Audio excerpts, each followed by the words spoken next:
welcome to Timeless Flux. My name is Sabini. If you're new to this channel, please, I hope that you're feeling well received here.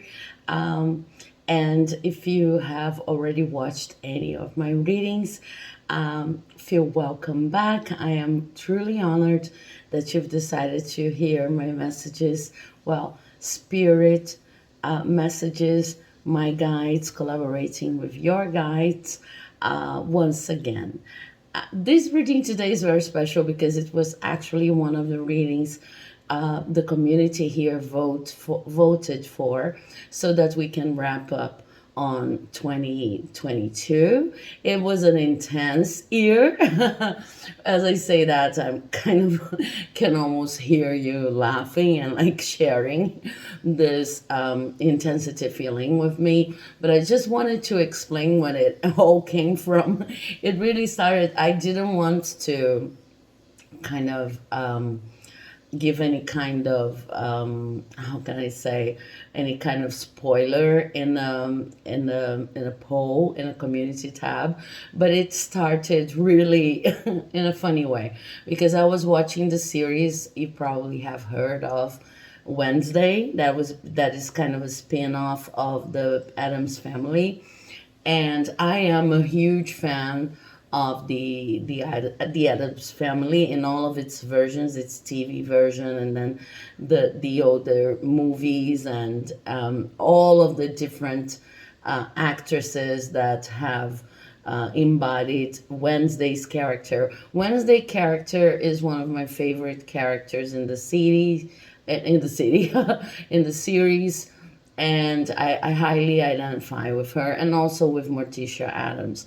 So it came to me a given morning, the scene of Wednesday's dance that has produced many, many memes and many different references and jokes all over the internet.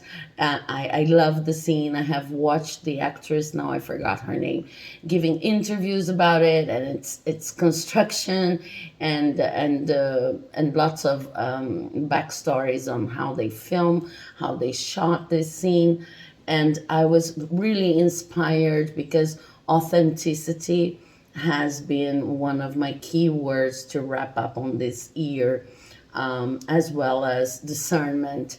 We already had a video on discernment and clearing the fog here on the channel, which was a collab with my friend Monica from Chemistry with Kismet. Be sure to check it out because it has amazing messages for this wrapping up on Sagittarius season.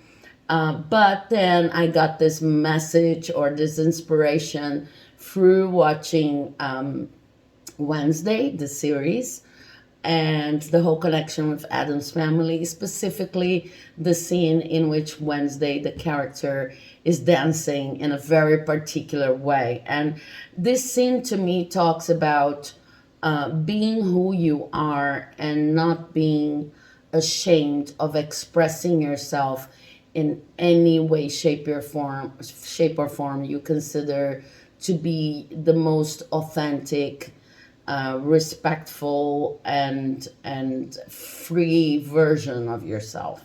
I simply adore this scene. I know that whenever actresses and directors and art crews,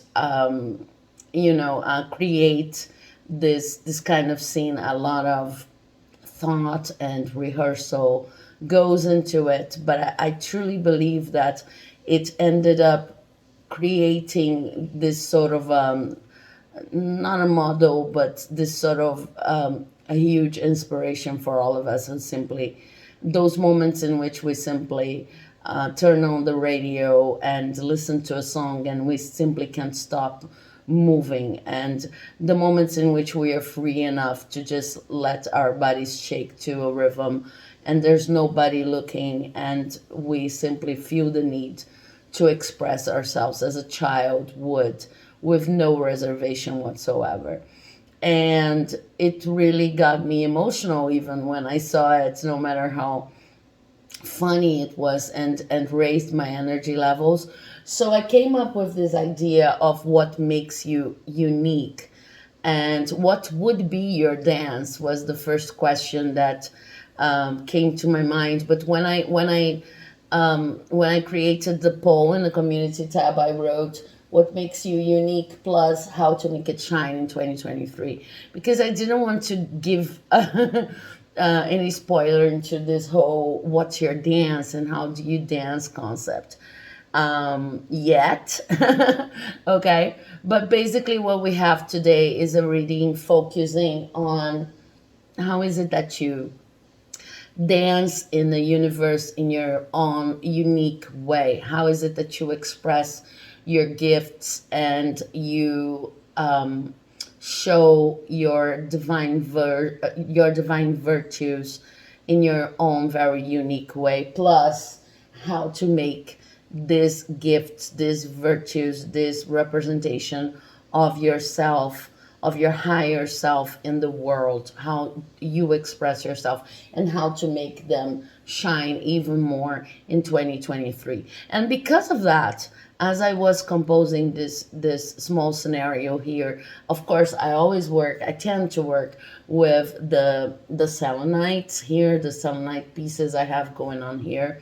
But I wanted to add an element of I wanted to work with my friends shells, my shell friends, because I think that shells are such an amazing representation of unique shapes, right? So I have all of these beautiful shells here. Some of them are not even a part of the selection process directly, but they are all shells that I've been gathering. Some of them, especially these ones here, I found them in a bench near the shore here, near the beaches I have surrounding me here in the island of Paquetá, where I live.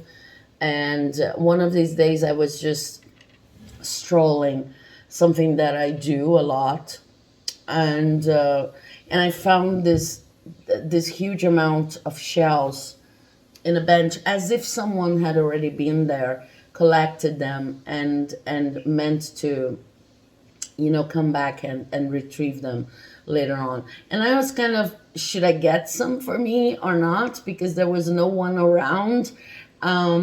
This is a very peaceful neighborhood. It's a very peaceful island in Rio de Janeiro. So it's common that people would, like, I don't know, maybe collect some branches of flowers and just leave them there because, I don't know, there's something going on.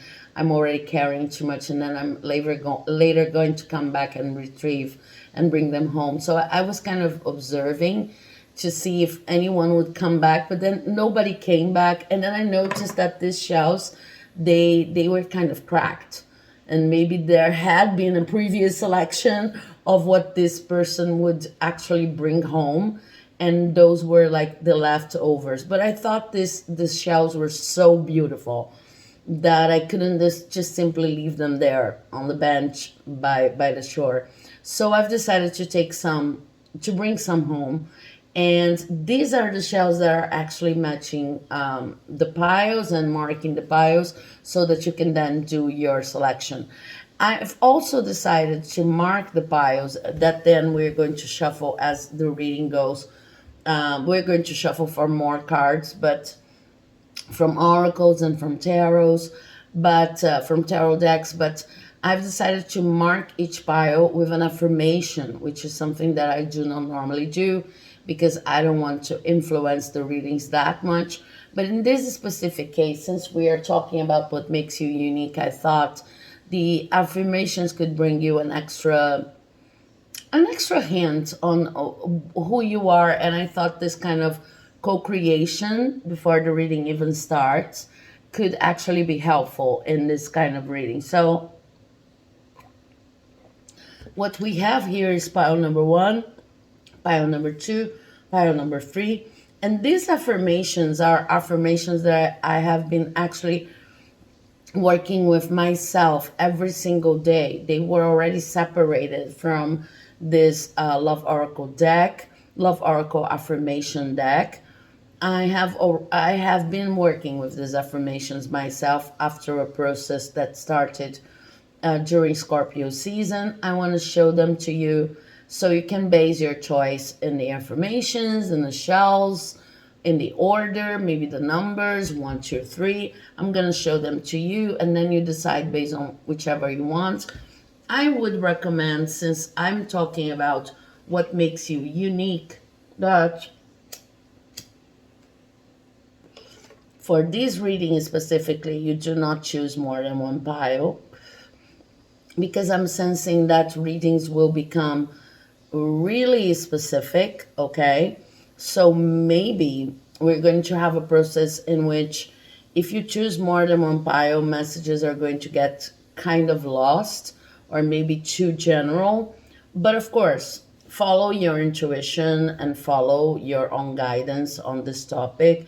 It's just something that I've heard too, that it would be to your best interest to choose only one pile. So let's check on the piles and see how it goes, how you feel. Pile number 1 is represented by this shell over here, which is amazingly beautiful. And this is the place where it's cracked, you see? It doesn't really end smoothly, which I find beautiful nonetheless. So this is the shell for pile number 1. And the affirmation for pile number 1, which I'm about to read, is true healing occurs when I give myself permission to feel whatever feelings live below the triggers. So I'm going to show it to you. True healing occurs when I give myself the permission to feel whatever feelings live below the triggers. I think I said it properly, hopefully. So this is pile number 1. Pile number 2 is represented by this gorgeous shell over here. I really want to see if I can show you the details of its draping. I don't know if you say draping in English, but it's kind of, you see. And this is where it's broken, you see. So amazingly beautiful too. It's kind of pointier than the other ones. And the affirmation card reads, my outer experiences are a reflection of my internal condition. This card has already shown up for another one of my readings. Recent readings. I don't exactly remember which, but maybe if you've been watching my readings here, you do remember, and it also works as a sign. I think it was the working with the elements, 4 elements reading. So this is pile number 2. Now pile number 3 is represented by this, I consider to be a very opulent shell. I think maybe it's it's been broken in more than one place. You see here and here, this whole section here, it's broken, but you see the level of detail and even color added to this shell. You know, that it's like there was no saving on on decoration while this one was being formed, is what I mean. And the affirmation for this card goes, I'm unapologetic about what I desire and trust that what I focus on will grow. I'm unapologetic about what I desire and trust that what I focus on will grow.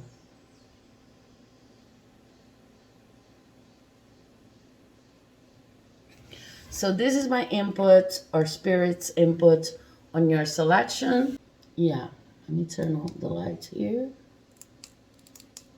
Yes. So if you have chosen your pile, I'm going to start the reading.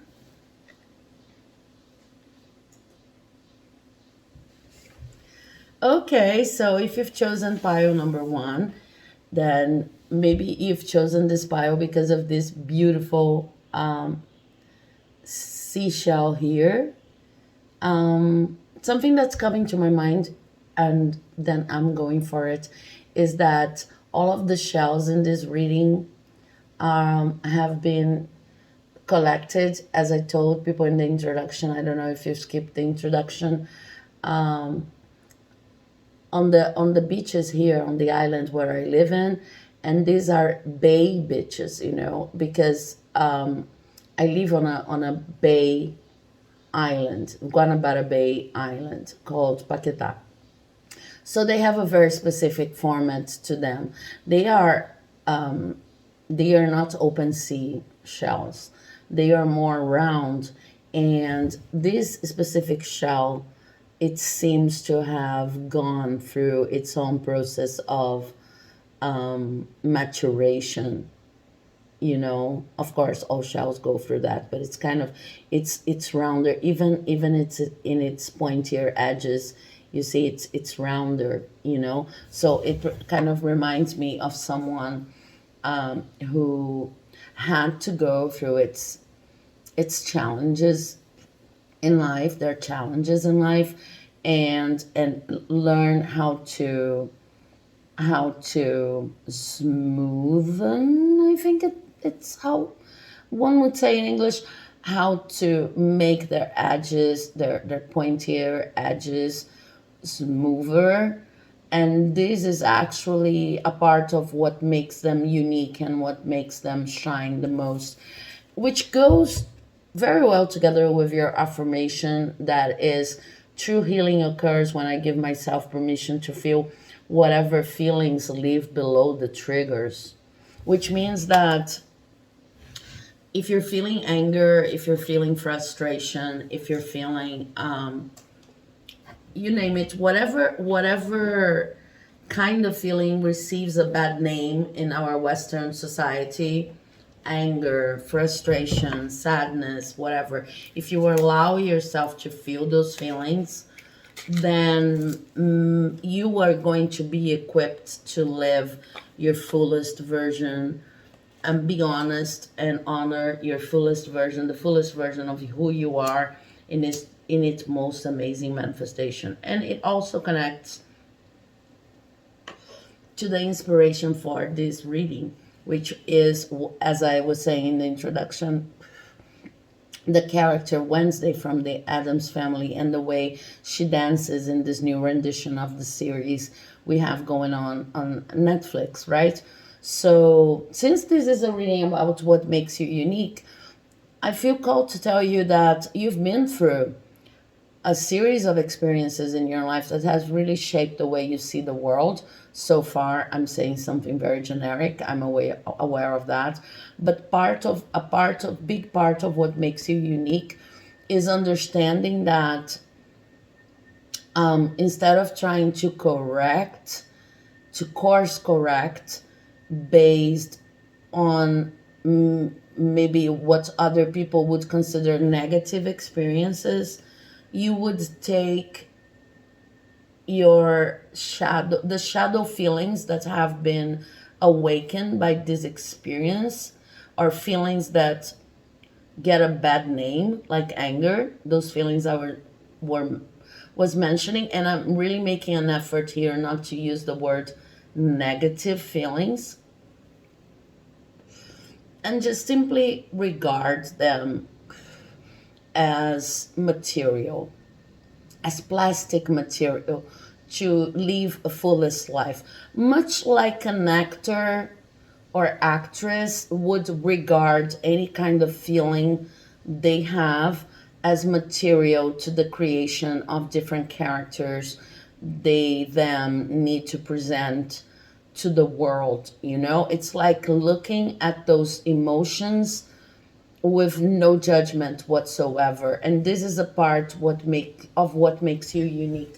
Now let's get some let's start with some oracle cards just to see how it would go. And I'm really feeling drawn to start with the self-care oracle deck because this is going to talk to us about how it expresses in terms of very concrete practices and activities in your everyday life.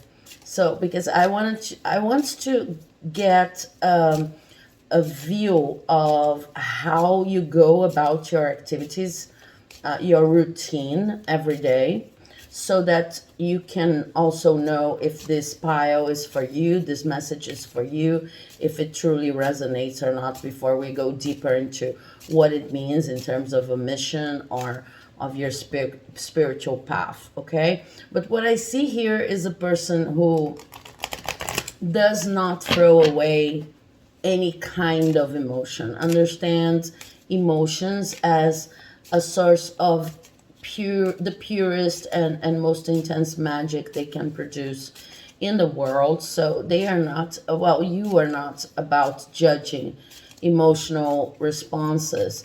Which doesn't mean that you're irresponsible and like going all around people and just simply, using that as an excuse to unleash your anger on other people. It's just not about that. It's about respecting the power of emotions, even those who are sometimes considered to be uncivilized, or maybe you are not about repressing emotions. And this is a huge part of what makes you unique. You see them as plastic material to create whatever you're meant to create in this world. So if you're an actor or an actress, this is already powerful confirmation.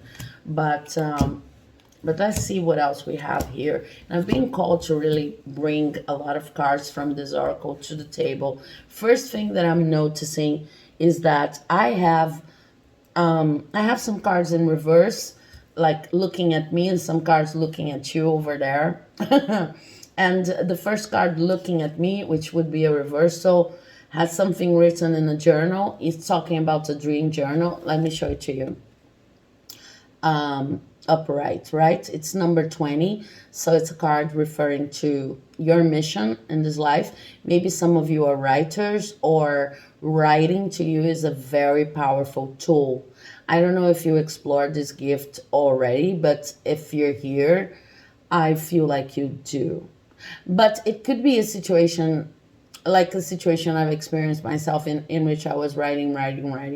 I've been writing my whole life, but it was kind of hard for me to recognize that writing was a powerful tool for me and for what I wanted to express in this world, up to a point in which I was already like 30 or 35.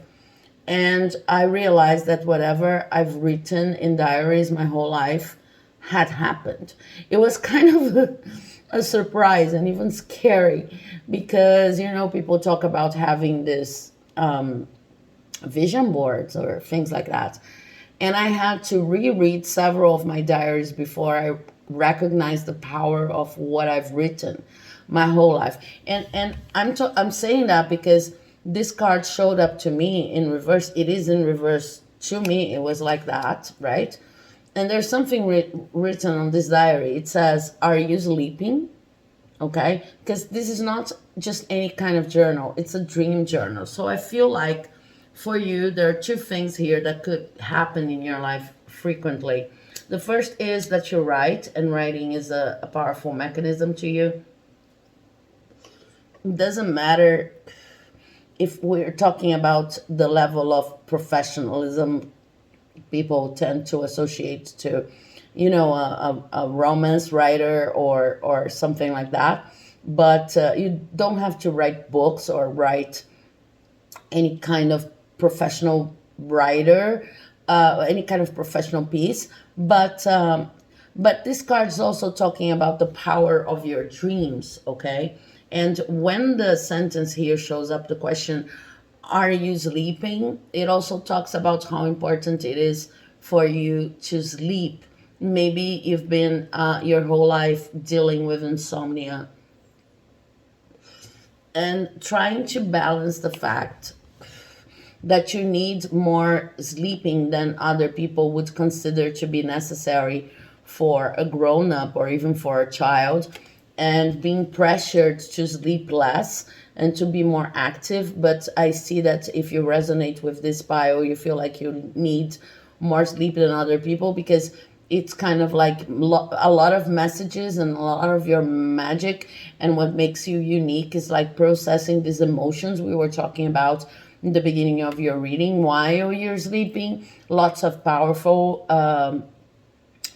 biological processing, cells changing, adapting, processing emotions while you sleep. So it's very important for you to sleep. And also messages, it all happens together. We like separate for pedagogical purposes, but but it all kind of happens together while you're sleeping. So if you fall prey to this kind of advice that you should sleep less, or maybe if you're working a routine through sheer necessity of making a living that does not allow you to sleep as much as you would like to, it's kind of it drains your energy, because you really need to sleep more than most, or maybe more than what's deemed as advisable in your culture for your family, or Western standards, whatever you name it. And maybe you've been blocking yourself to do that, because of course, if you are some kind of an emotional magician that works with emotions in a classical sense, as I kind of start seeing here, writing and sleeping, working with your dreams could be powerful mechanisms to even make it more. It needs more than even mechanisms through which these emotions would then present you with new worlds and creations. Because the other card I have here, and it's also in reverse to you, upright to me, is create art, and it's the number 17. So I feel like a lot of you could maybe have faced difficulties expressing yourself, because it doesn't have to be a difficulty really, but I feel like for most of you it was. And even if it wasn't, it's kind of like you still don't know, and this is a part of what makes you unique, aside from not judging emotions and needing to respect your emotions, needing to assess the emotions that live below the triggers, because they are a part of your strength. Needing to sleep a lot so that you can work with these emotions and pay attention to your dreams. When you create art, you feel more hopeful. It's basically what they're saying. Sometimes if you're feeling low and you feel that like your future's closing, you may get all sorts of advice, and even important advice from physicians and from specialists of all different areas, that I'm not suggesting you should ignore, of course, because they're related to your physical body, or in the case of more holistic therapists, emotional body, etc. So I'm not suggesting you ignore this advice, but what tarot is not what the oracle is bringing here is more of like an explanation, an overall explanation on how it works in your bioenergetic complex. It's kind of like every human being needs to express themselves through art. And I'm not talking about approved art. I'm not talking about romances. I'm not talking about anything that any other person needs to approve, and needs to have any specific shape. You could, draw a line, draw a circle, call it art. What really defines art in the sense of create art as expressed in this card is you and your intention. I could just shout, ah, and this is art for me. Okay, so this it's connected to an expression of my authentic self. And twirling in circles is connected to my, it's a kind of dance, I call it dance, and it's connected to an authentic expression of my truest self. Okay, so this is art for me. I'm creating art. This is what you need. This is what they're saying. But what they're explaining here is that whenever you don't allow time for this to happen in your routine, you lose your hope. It's like your future is closing. And why is that? Because this was also in reverse. You are someone who is more in sync to the cycles of the moon than most. Okay, so I have already explained this here also on the channel.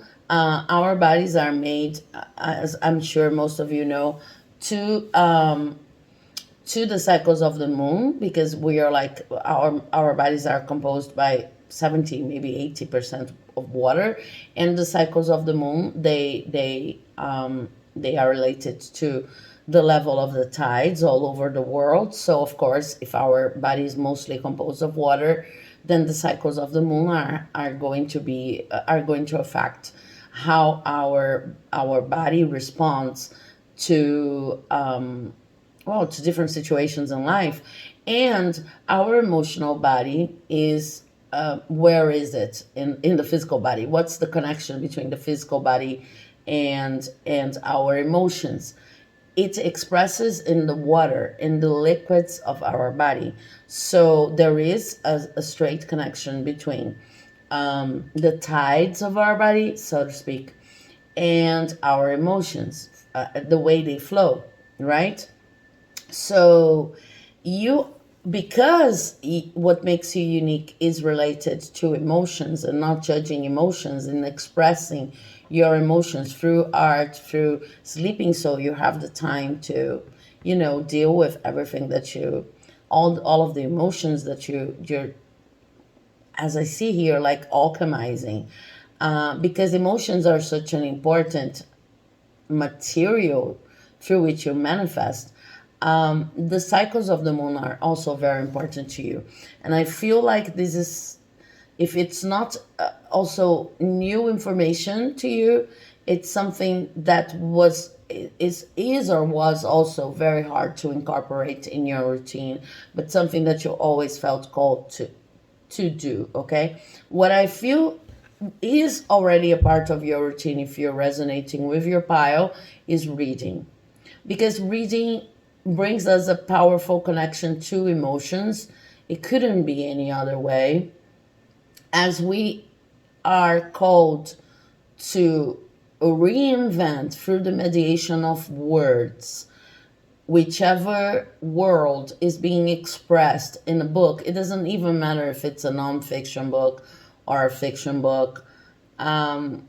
We need to deal with our emotions, okay? We need to imbue every single scene that we imagine, or even abstract concepts, with emotions that are our own. And we need not to judge in order to fully live the experiences proposed there. And I think this is something that you do very well, So reading is also, I believe that reading is also a very important part of your routine. And it's interesting because both of these cards can be reduced to 6. So I think that for you, reading has been used as almost an oracle in many situations in your life.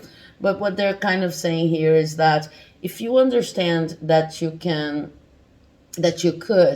not only consume other people's scenes and suggestions and topics through reading, which is something they're not suggesting you stop doing, but not only consume, but also observe the cycles of the moon, express your own art in order to feel more hopeful about your creations, sleep more, honor the fact that you need more sleep, and listen to your dreams, you would feel like dealing with your emotions and creating from your emotions would be a facilitated process, because this is a part of what really makes you unique.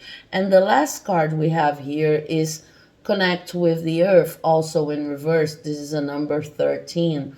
13 is a number that brings huge change.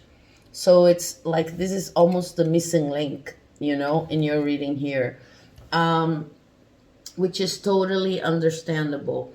Animals are considered to be, at least from what I have studied, animals are considered to be the biggest helpers, friends, allies we have in nature when it comes to dealing with our emotions, processing, and even transmuting our emotions.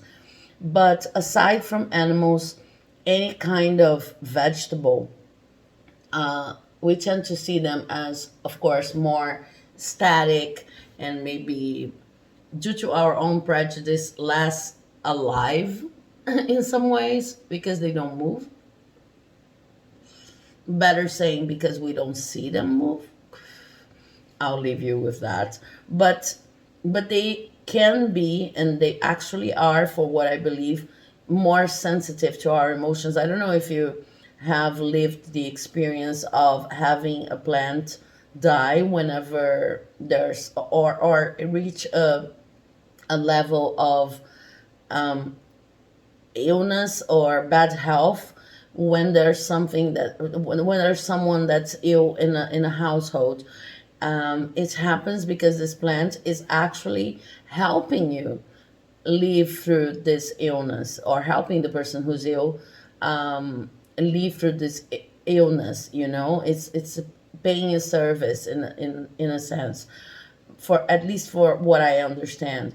And plants are also in part of the native Brazilian technology of dealing with plants. A lot of Brazilian native nations here in the Amazon forest, for example, they help create this forest diversity we have going on in the Amazon by talking to the chestnut trees, because they know that the chestnut trees do not only need good soil and water, etc. They also need emotional input. So there's a huge collaboration going on between humans from these native nations and all of the other elements in the soil, nutrients, and in the water banks that are underground water banks, etc. And the talks that these people actually furnish, so that these chestnut trees that are then exported to all over the world can actually grow.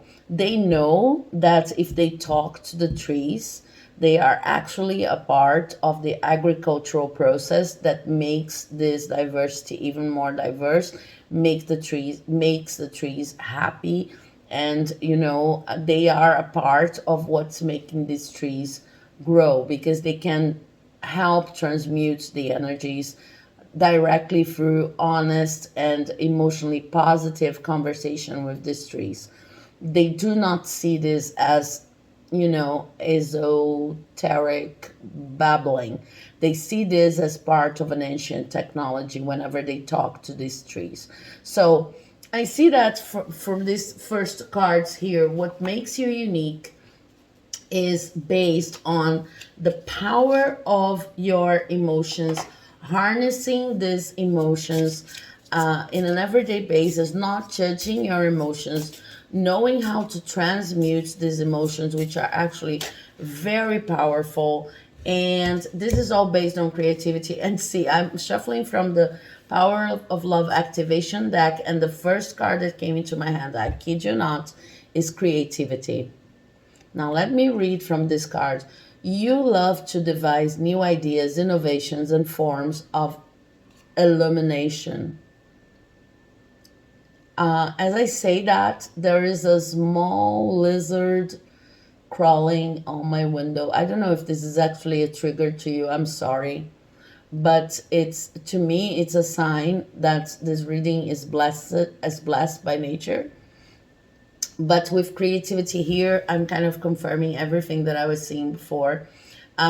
This process of creation is really related to how you deal with your emotions, and what makes you unique is the fact that you simply do not judge them. You work with all kinds of emotions, alchemizing them, but you simply need to pay attention to what being an emotion based creator. I'm going to rephrase that. I think that all creativity is emotionally based, but in your case, the difference I'm seeing here in terms of what makes you unique is that you don't judge these emotions, and you don't judge the cycles through which these emotions go in this alchemizing process, which makes you someone who needs more time to process them, even sleeping and dreaming more. You really need to respect them and your connection to nature, okay? The other card we have here is past. Have I read this card to you? Yeah. It's past. With through the power of love, you release any stagnant situations or energy in order to transform your heart space. Yeah, so now I understand something even more specific about your gifts. I hope you can I hope it gets into focus. It's not really focusing. I'll try later. Yeah, there's a very clear message here talking about the fact that we know that we can only change things in the present moment, right? Because you do not judge what's considered to be a negative emotion for most people. It's kind of like when something triggers an event from the past, and most people will feel like, I don't want to go there, I don't want to go there, I really do not want to face the byproducts of whichever trauma just got me here. You're the kind of person who goes there, and you go there not because not with the intention of overanalyzing, or not due to any masochistic feeling or pattern, sorry for the word I'm using, but because you know that in the end it's all coming from a divine alchemizing process. It's kind of like you don't believe an emotion can truly be evil. If it's being shown to you, more than even labeling that as a trigger or not a trigger, you would just first take a clear look at it and deal with it, and then turn it into something different through the use of kindness with yourself, with the emotion itself, and with anyone involved. And in kindness, I have you are a humanitarian made of love, and you are able to share that energy with others. So of course you could be a humanitarian in, how people understand this word, more traditionally. You could be someone helping generate projects that help humanity directly in need of anything more material. You could be someone working at social projects. This is what I mean. But what I see here is a deeper process talking about what makes you unique. Whenever something really truly difficult to face, coming from the past, knocks at your door and says, okay, pile number one, this is your past, and I'm showing the ugly to you.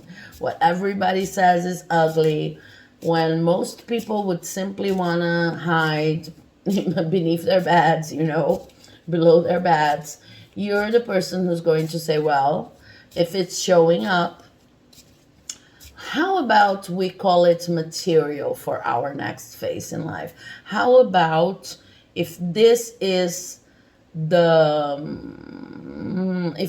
crayon life's given me now, if this is the kind of crayon life's given me now, how about using it instead of judging it?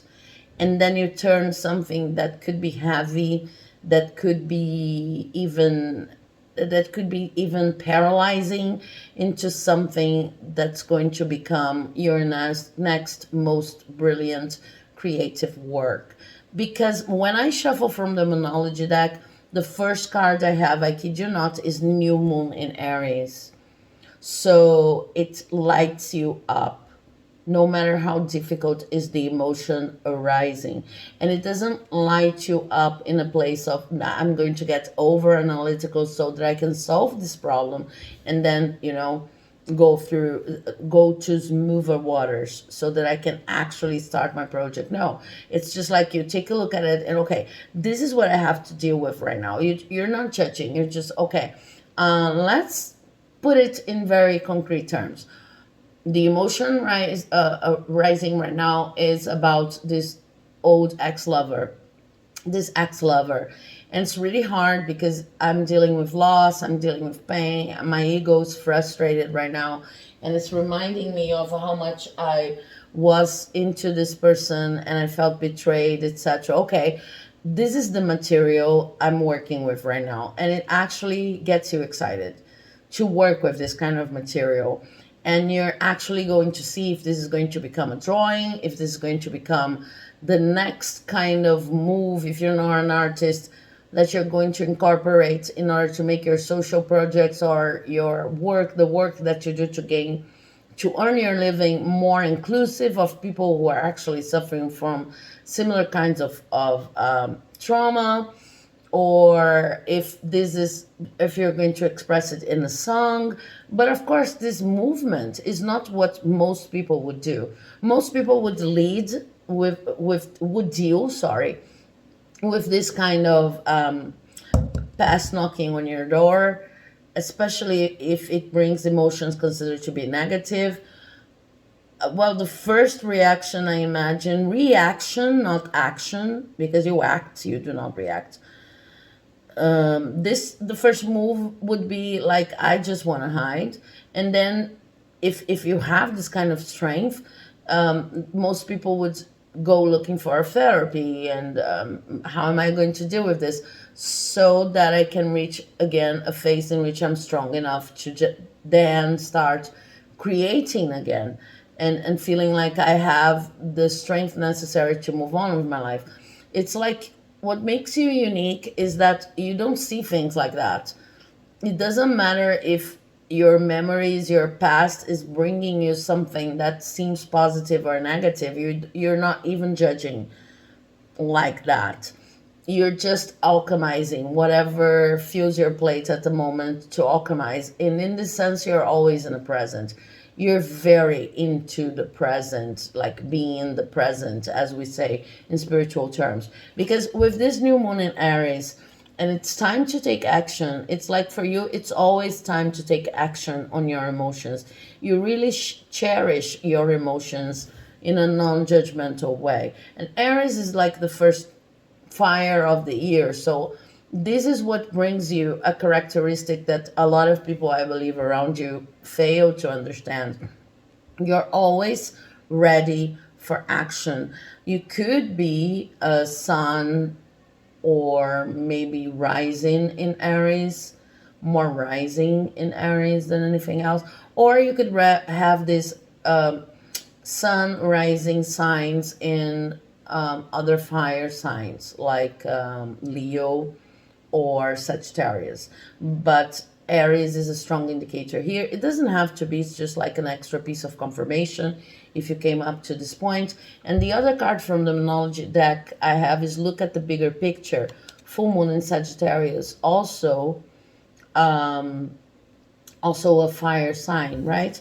So we have a new moon and a full moon. The new moon is the aspect in which the moon is at its most logical, less watery phase. And the full moon is when the moon is in its most watery, the tide is up, right? Here the tide is completely down, and here the tide is up. So less watery, less emotions, so to speak, simplifying, most objective mind.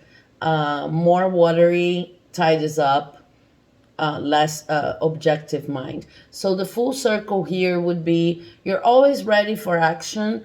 you have a strong connection to knowledge.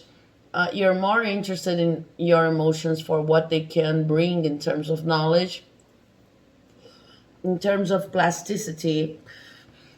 In the example I was giving, if you then get connected back to these memories of loss in an old relationship, you would be more interested in whether you could turn it into a poem, a song, a new interpretation of what you're already doing in your professional life or your relationships. You are already creating. You're not going to lose your time judging these emotions that arise. But there's already kind of a piece of advice here saying, in order to better deal with this gift of yours that's really very rare and unique, of always being up to the challenge of dealing with your emotions. And it's really very beautiful the way you deal with your emotions, fully embracing them, and of course being impacted by them, not restricting them, but also, or repressing them, but also not being influenced by them in the sense of becoming paralyzed, etc. But there's already a piece of advice here, like, if you write about them, if you pay attention to your dreams, if you sleep more, if you express this more artistically, if you pay attention to the cycles of the moon and their influence, if you connect to nature, if you give yourself time, because acting from your emotions doesn't have to be like action, action, action towards the external world all the time. You're going to kind of know how to deal with this gift even more to your advantage, you know? So now let's use this tarot here, which is the Wild Unknown Tarot deck. I really, since we're dealing with what makes you unique, I want to use this tarot, shuffle from this tarot deck, to get to know a little bit more on how unique this gift could be, not in terms of objective expression, but in terms of your blueprint, your soul's blueprint, and the connection to your mission. I'm going to ideally get 3 cards for that.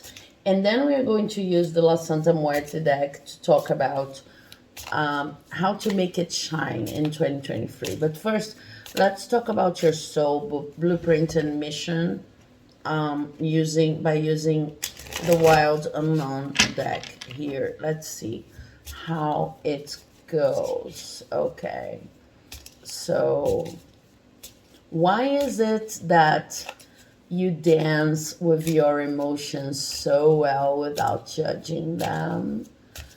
We have the Lovers in reverse. 2 cards in one position. I really think this should go together. We have the Two of Wands, I believe. Yeah, and we have the Six of Wands together here. And finally, we have one more. We have the Hierophant. Okay, this makes perfect sense. I really want you to pay attention to the symbolism in these cards. With the Lovers in reverse, the Lovers is a card that talks about doubt.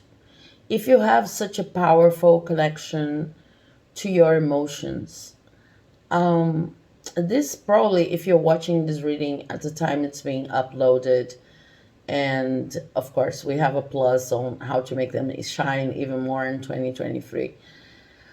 2022 probably was I'm not going to say easier, but you could probably flow easier than most throughout this year, because this was a year, is still being a year that presented challenges to the most logical minds, or logically driven minds, or minds that deal with control issues.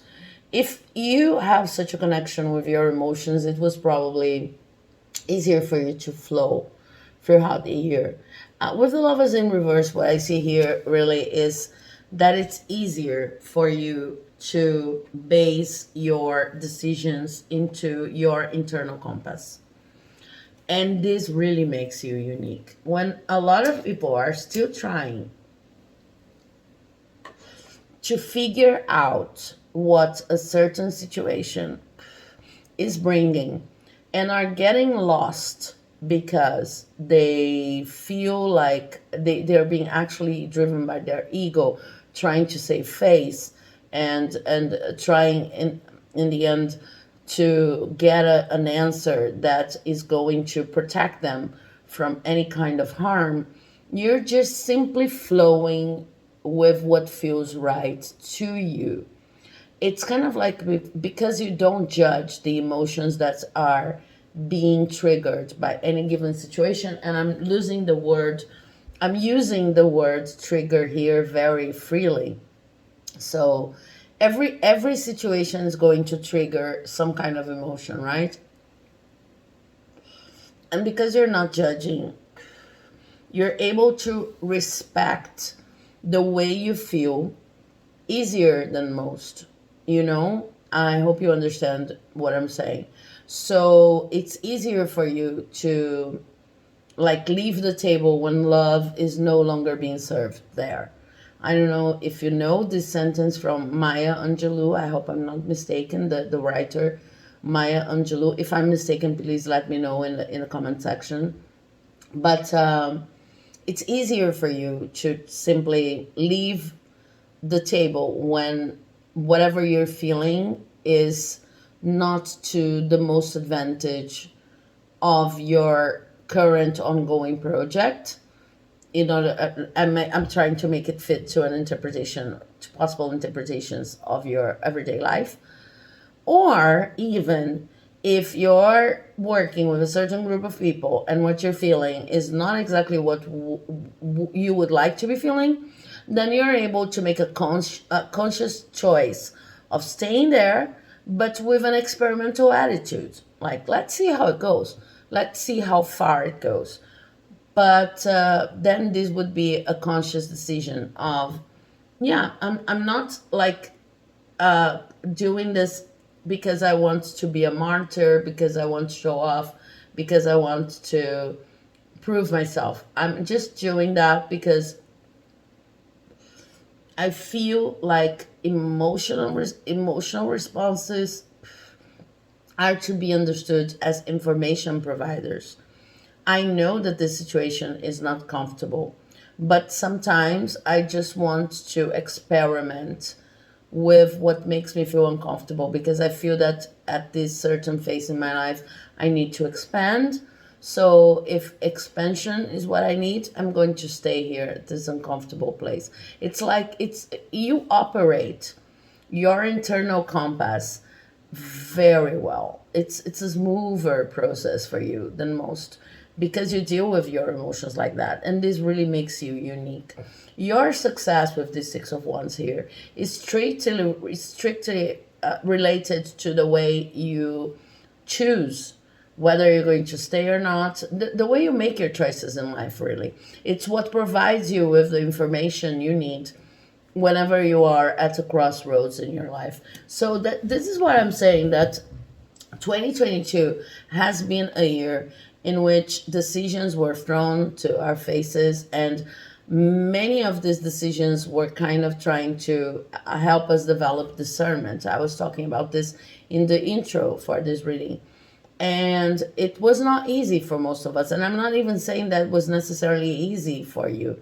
I'm just saying that maybe it was easier for you than most because emotions can really help us navigate this process. But if you have to go through a process of learning how emotions are important, and then after learning how to operate with them, it can be harder. And it's kind of like you came here equipped with the possibility of accessing a level of emotional maturity or intimacy with your emotions, not judging them, that a lot of people do not have. It's a part of your bioenergetic makeup. and it's a part of your creativity too. So with this hierophant here, it's a knowledge that you should truly honor and cherish, and it's a kind of knowledge that our world does not really value right now. It's not what's mainstream right now. So with the cards that I've associated with routine here in the beginning of this reading, it's kind of like they wanted to tell you that everything that you feel called to do, expressing artistically more, sleeping more, and paying attention to your dreams, etc., that maybe you heard from other people, this is not necessary, you're sleeping too much. Or these ideas you have about creating art that's not really going to pay your bills. This or being in sync with the moon or living closer to nature, that may as well be reduced to like going to your bedroom and sticking your nose in a book, because this is something that in most societies, Western societies or not, is considered to be intellectual enough for you to get lost in. These needs that you already know you have need to be honored, and you could be coming here in either a phase in which you already know that, or maybe a phase in which you need confirmation that this kind of routine is actually necessary for you, because you're all about this extreme level of maturity in dealing with your emotions. Your emotions are the internal compass through which you are going to then access higher levels of knowledge, okay? Your emotions are the key through which you perform water magic. So you could be thinking, this is something that actually everybody does. I don't see anything that unique or special. And I'm telling you, there's a level of specificity I see here, and I'm going to draw some cards from the Modern Witch Tarot deck to see if I can get more specific than that. But there's a level of specificity in the way you do not judge emotions that is very rare to see in any other human beings. I have the Ace of Cups, the Two of Pentacles in reverse, and the Five of Wands in reverse. With this approach, you have two emotions. You've been avoiding a lot of conflict in your life because it's like you understand how not to use other people as the sole providers for you in material terms. I don't know exactly how you do that, but it's like your cup is always filled because somehow you understand better than most that for as long as you have your own emotions, for as long as you have this truly rich well of emotional richness inside of you, for as long as your heart is open and experiencing life to the fullest, you don't need to manipulate anyone. You don't need to worry about abundance even, because you'll always be abundant. You'll always be the person who can draw on your emotions, not only to create things that are then going to be monetized or, yeah, you see, your success is highly dependent on understanding emotions as a well of material you can always use to generate your material and emotional abundance. It's like you clearly understand that your wellness in all shapes and forms, and including your material abundance, comes from this well of emotions you have and you know how to operate and assess. And it may sound very esoteric to other people, but it's actually deep knowledge that helps you, that has been helping you to make your decisions throughout your life. And in terms of how to make them this very specific characteristic, very rare characteristic, shine even more in 2023. I see that in 2023, you're going to be faced with many opportunities of creating success But you will need, let me take a look here. Yeah, this is the nine. I don't know why I saw this as the six of pentacles, but this is actually the nine of pentacles. You are going to be presented with many, many opportunities of using your emotions. It's like what I see here are situations in which the people around you, because you're getting more in tune with your gift, people around you also start to see you as more of an emotional, an artist of emotions. So they start wanting to harness your emotions too. They start wanting to get some advantage based on the way you use your emotions too. In 2023, you need to think about which opportunities you're actually going to accept and which opportunities are not for you, because your internal world is already very rich, and not all of the people that you're going to attract understand the way you operate your emotions. So a good indicator, and now I know why I have to talk about all of these characteristics of your routine.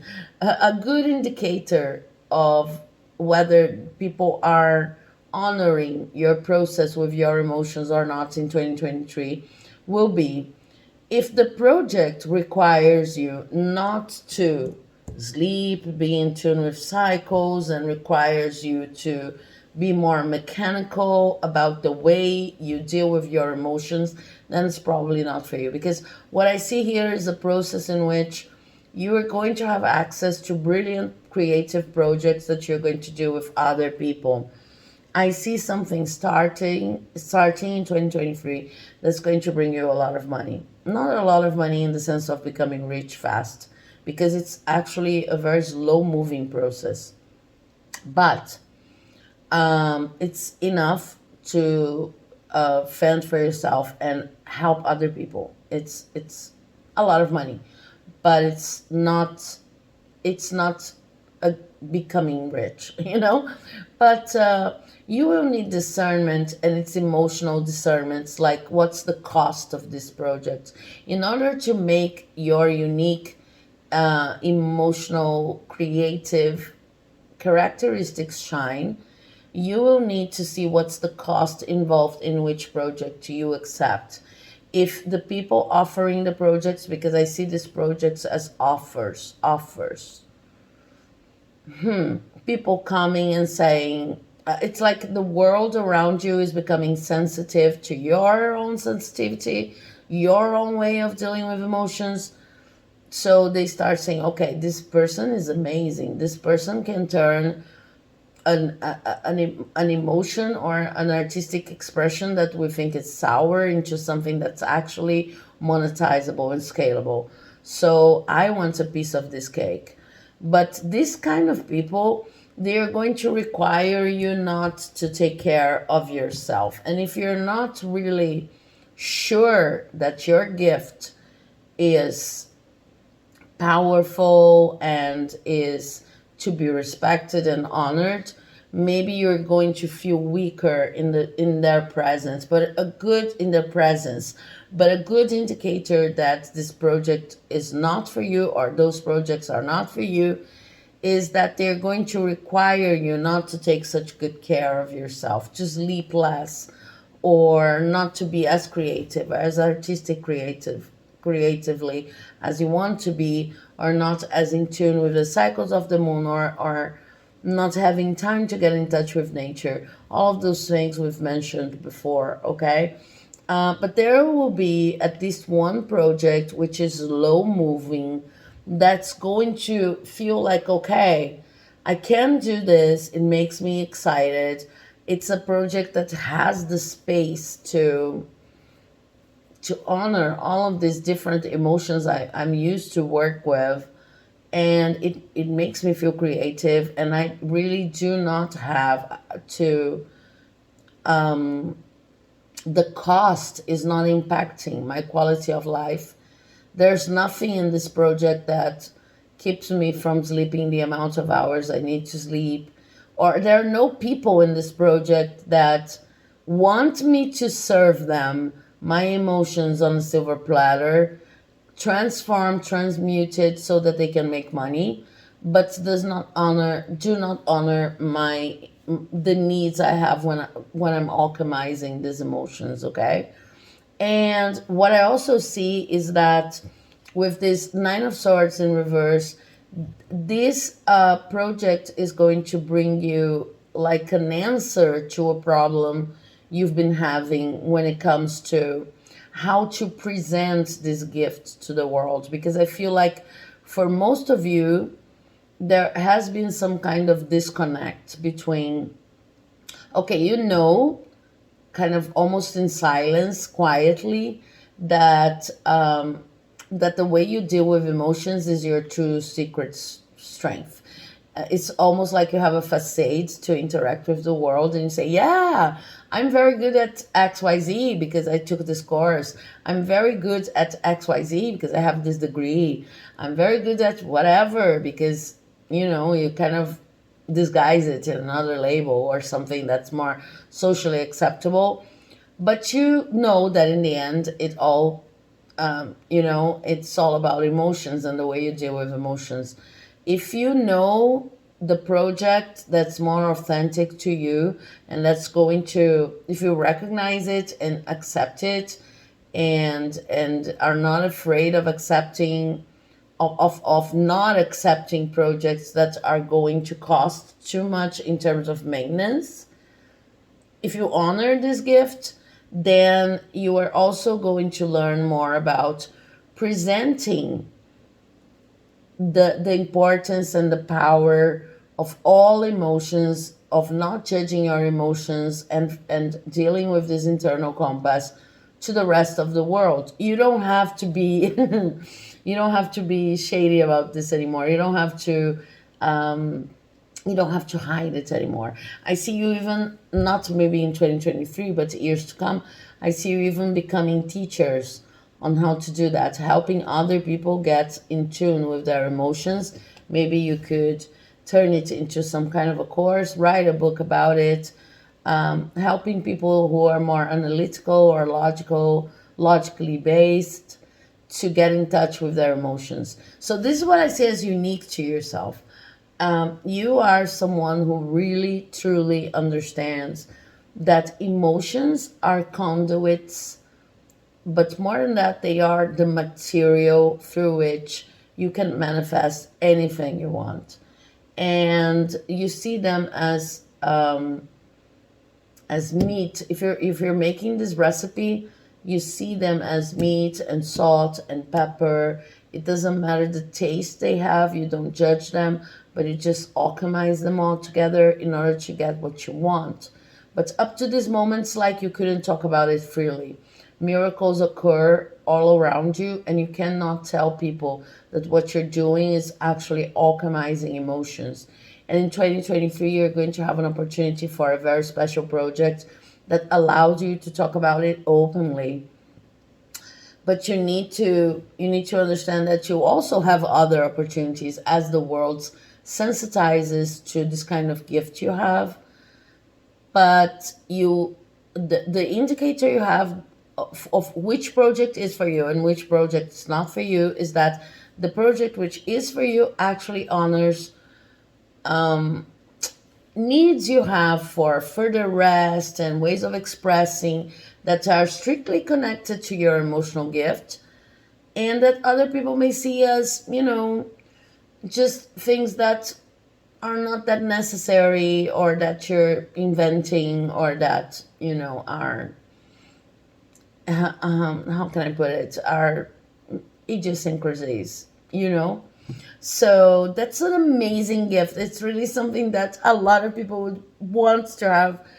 And your energy is amazing. I feel really honored to do this reading for you guys.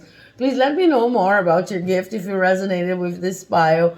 It was amazing to read for you. And if you like this reading, leave a like, comment, subscribe to the channel so that we can talk more about different issues regarding how unique you are. I'm hoping that you have an amazing 2023. And bye bye, bio number one. See you in the next reading, hopefully. Hello, bio number two. Welcome to your reading on what makes you unique, plus how to make it shine in 2023.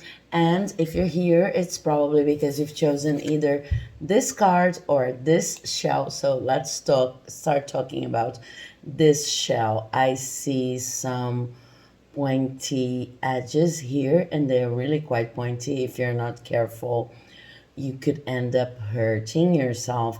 Not all of them, really, but I see at least three aspects of your personality which are actually quite beautiful, and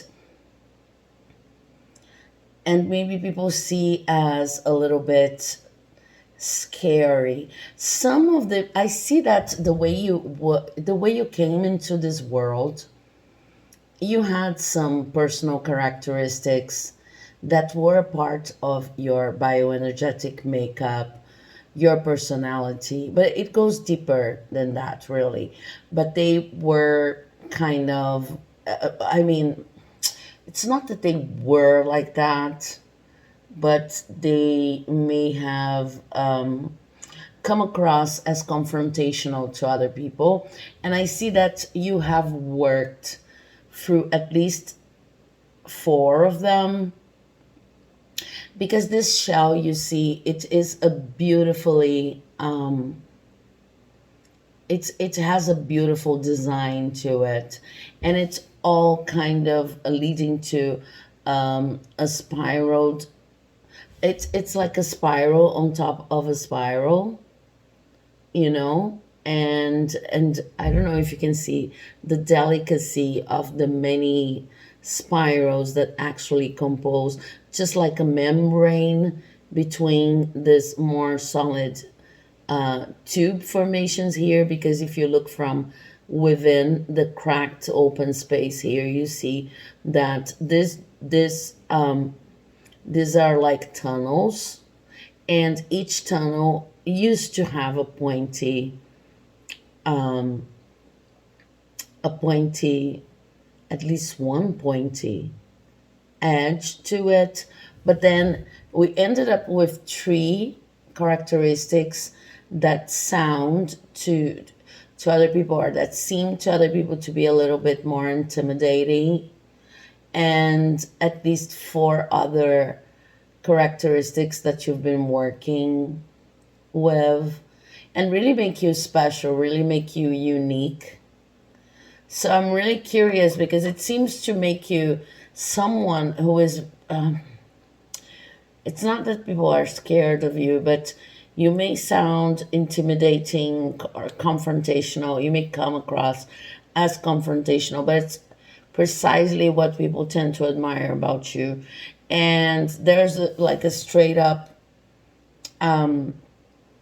off the top message here saying this is not something that you should hide. This is not something that you should necessarily work for.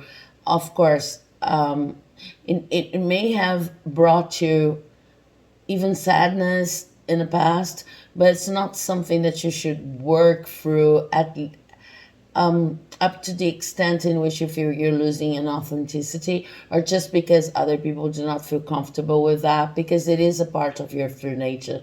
Your true nature. Oh my God. I said so many different things. It's so hard for me to speak right now, but I said nation instead of nature. And then I said something like, what was it? It was nature, of course, and then I said nation. So maybe some of these characteristics are also associated to cultural aspects, to the place where you come from, to some kind of ancestry line that you represent. Okay, maybe this is just for some of you, but okay, we'll see what else we get from that. But I feel like it sounded or was experienced by other people as confrontational. And then there's a clear message here: you should not be worried about lapidating or. And then I'm attracted to this tone. I forgot its name, and it's suddenly hard for me to speak. Maybe you felt like you couldn't talk about your own characteristics, or you had to diminish them in order to fit in, or they were too aggressive, or they were too, maybe even ugly. Um, you try to lapidate them, you try to make them more accessible. You were scared they were hurting people, you were scared it was your fault, and most of all, you were scared they served no purpose whatsoever. Because for you, I think, Bio, too, it's like, it's not about the aesthetics, it's not about only expressing yourself. Everything needs to have a purpose and the utility, and it needs to serve some sort of a purpose. But what you need to remember is that aesthetics, or the form, or the shape, or the way you do things, the way you carry yourself in the world, has meaning and utility and a contribution to make on its own, I mean, oh my God, so many downloads.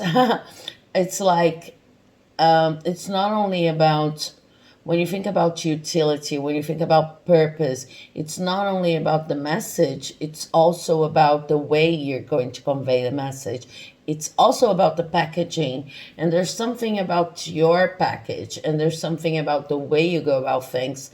There's something about the way you present yourself to your world, to the world, or to your world. You see, once again, I'm tripping on my words, and it's like, there's something related to your religion, there's something related to your region, there's something related to your ancestral line, there's something related to your country, to your nation, that may seem offensive, intimidating, too much.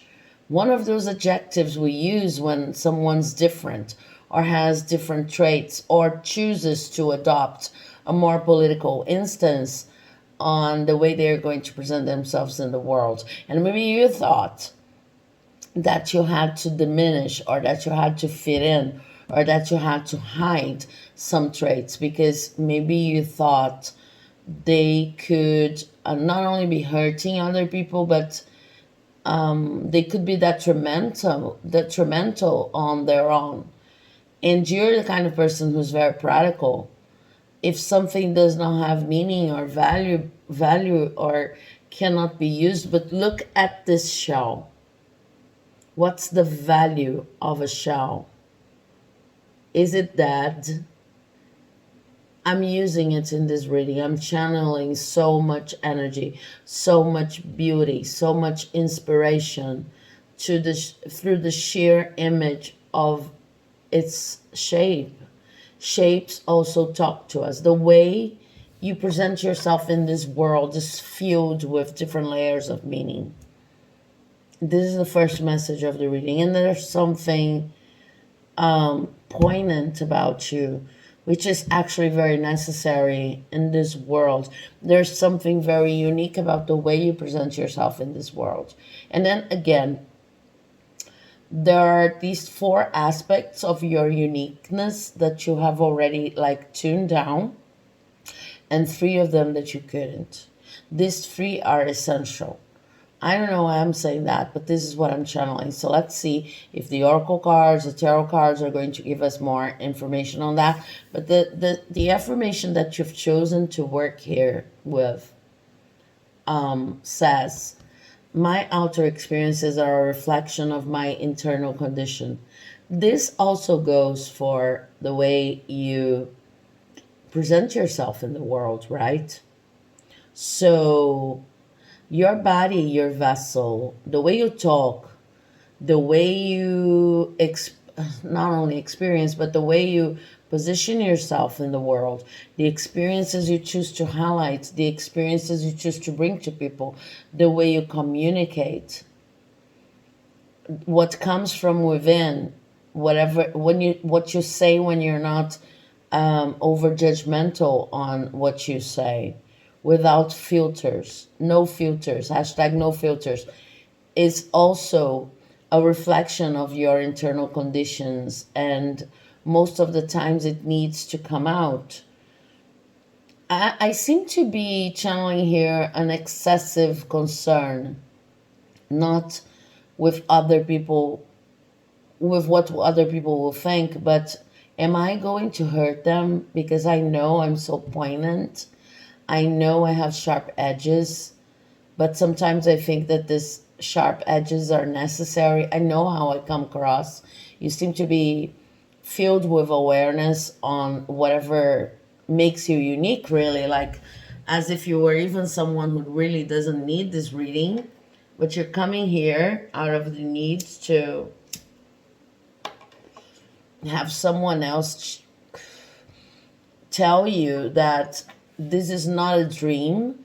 This is not something that you're just inventing. Yes, whatever you think about yourself and the way you present in the world is true.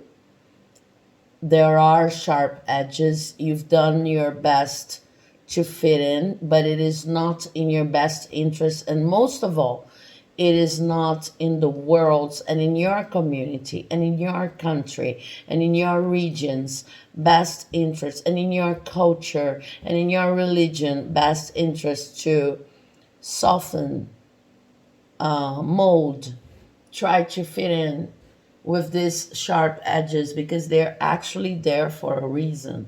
No matter how, quote unquote, cosmetic they may seem at times, or people may try to convince you that they are. So that's a big message to start off. And I have to tell you that these readings, I mean, I have only recorded one reading, and it's been a long time since I've filmed the first reading, but this is a completely different energy I have here. It's more of a confirmation, but it's very, very powerful. Oh my God, I have like almost all the decks. I feel like this is the love card, the Power of Love activation cards deck, and I'm going a completely different order while I'm shuffling the oracles. I'm following my intuition, what my guides are telling me, because they're saying for each of these readings here today, we're going to have different needs, and they are telling me the people who chose pile 2, they already know what's unique about them, but they need this reading to be a powerful confirmation, because the energy in the world is chaotic as of right now, and we're closing your ear. So maybe you're coming here at a different time. Doesn't matter. This is a timeless reading, but the moment I'm recording this video is a very important moment for us all. So make it fit your situation and your time. But my guides are telling me the Power of Love activation cards are going to bring us more information on the 4 things that you kind of had to um, um, make softer in your makeup, you know, in your bioenergetic makeup, and that now needs to wake up. And the 3 things that are still standing there proud. And then we're going to talk more about this. So I really need 7 cards. And let's see if they're going to come out and how they're going to come out. So we have 3 cards, and I'm going to take them as the cards that represent the sharp edges that no one was ever able to tune down. And so I believe this is what they want us to talk about first. Integrity. You demonstrate the truth and honesty of your soul and manifest love with your every action. This is the first thing that no one can take away. They can take away from you, okay? Your integrity. And what I see with that is, no matter where you are, no matter where you go and what you're doing, you cannot be corrupted, basically. Now, integrity in spiritual terms is like the card says, you demonstrate the truth and honesty of your soul and manifest love with your every action. You are a human being who understands that integrity is the ability to show and manifest, no matter what the circumstances are, your truth, because this is the only way of truly being loyal to other people. If you're faking it, people will never know who you truly are, and your energy is going to become dispersed. And no matter what you promise people, since they don't know who you are because you're not showing them who you are, you are not giving them your best version, okay? Because it's not your true authentic version. Then, and of course this version can change, but then you won't be able to love them. You won't be able to be honest with them. So integrity is something no one could ever take from you, and they still can't. And this is not something that you should be ashamed of. This is the first sharp, unique characteristic of your soul. Because I am not blaming with this reading people who kind of deviate from their integrity. And I'm not even here to teach a lesson, because you really don't need one, on how integrity can have its positive effects on raising our energy levels or anything like that. I'm not judging people who go out of the path of integrity. I've gone myself, like deviated. But I'm just plainly saying, what makes you unique is that you remain on this path no matter what. And this is quite scary and intimidating, where most people would just like accept that they can't, it's only human to do a little less here. It's only human to wear a mask here. It's only human to accept that we are not going to do our best here. You are not saying no, it's not only human. We can actually keep our integrity alive. And when people sometimes bend the meaning of this word by saying, by creating these classifications of integrity, you have a very strong perception of this holistic view of integrity that can remain flexible, but still you have, through the sheer strength of your soul's mission and power, without resorting to hurting yourself, you can remain on the path of your values, your main values. So I'm going to give a practical example because I think it's easier to understand, where people are coming up with excuses like, with classifications, better saying, because I really don't want to judge anyone here.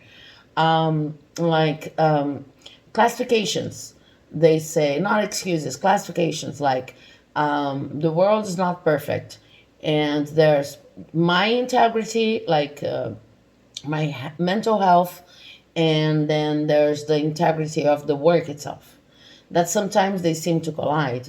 So, in the name of my mental health, I am not going to do the work the way it's supposed to be done.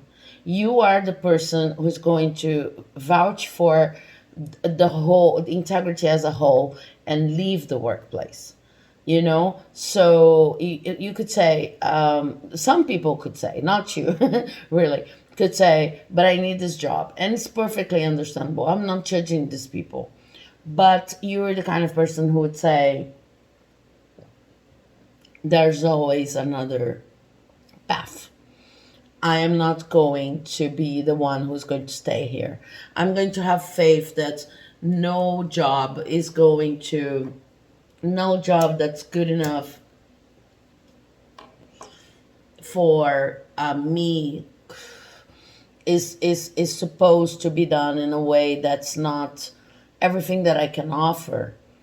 So you always see a way out that allows you to keep the integrity of a job, of how it's supposed to be done, and also your mental integrity. So you see, this is a lot. in a world that is so imperfect and unfair, and etc.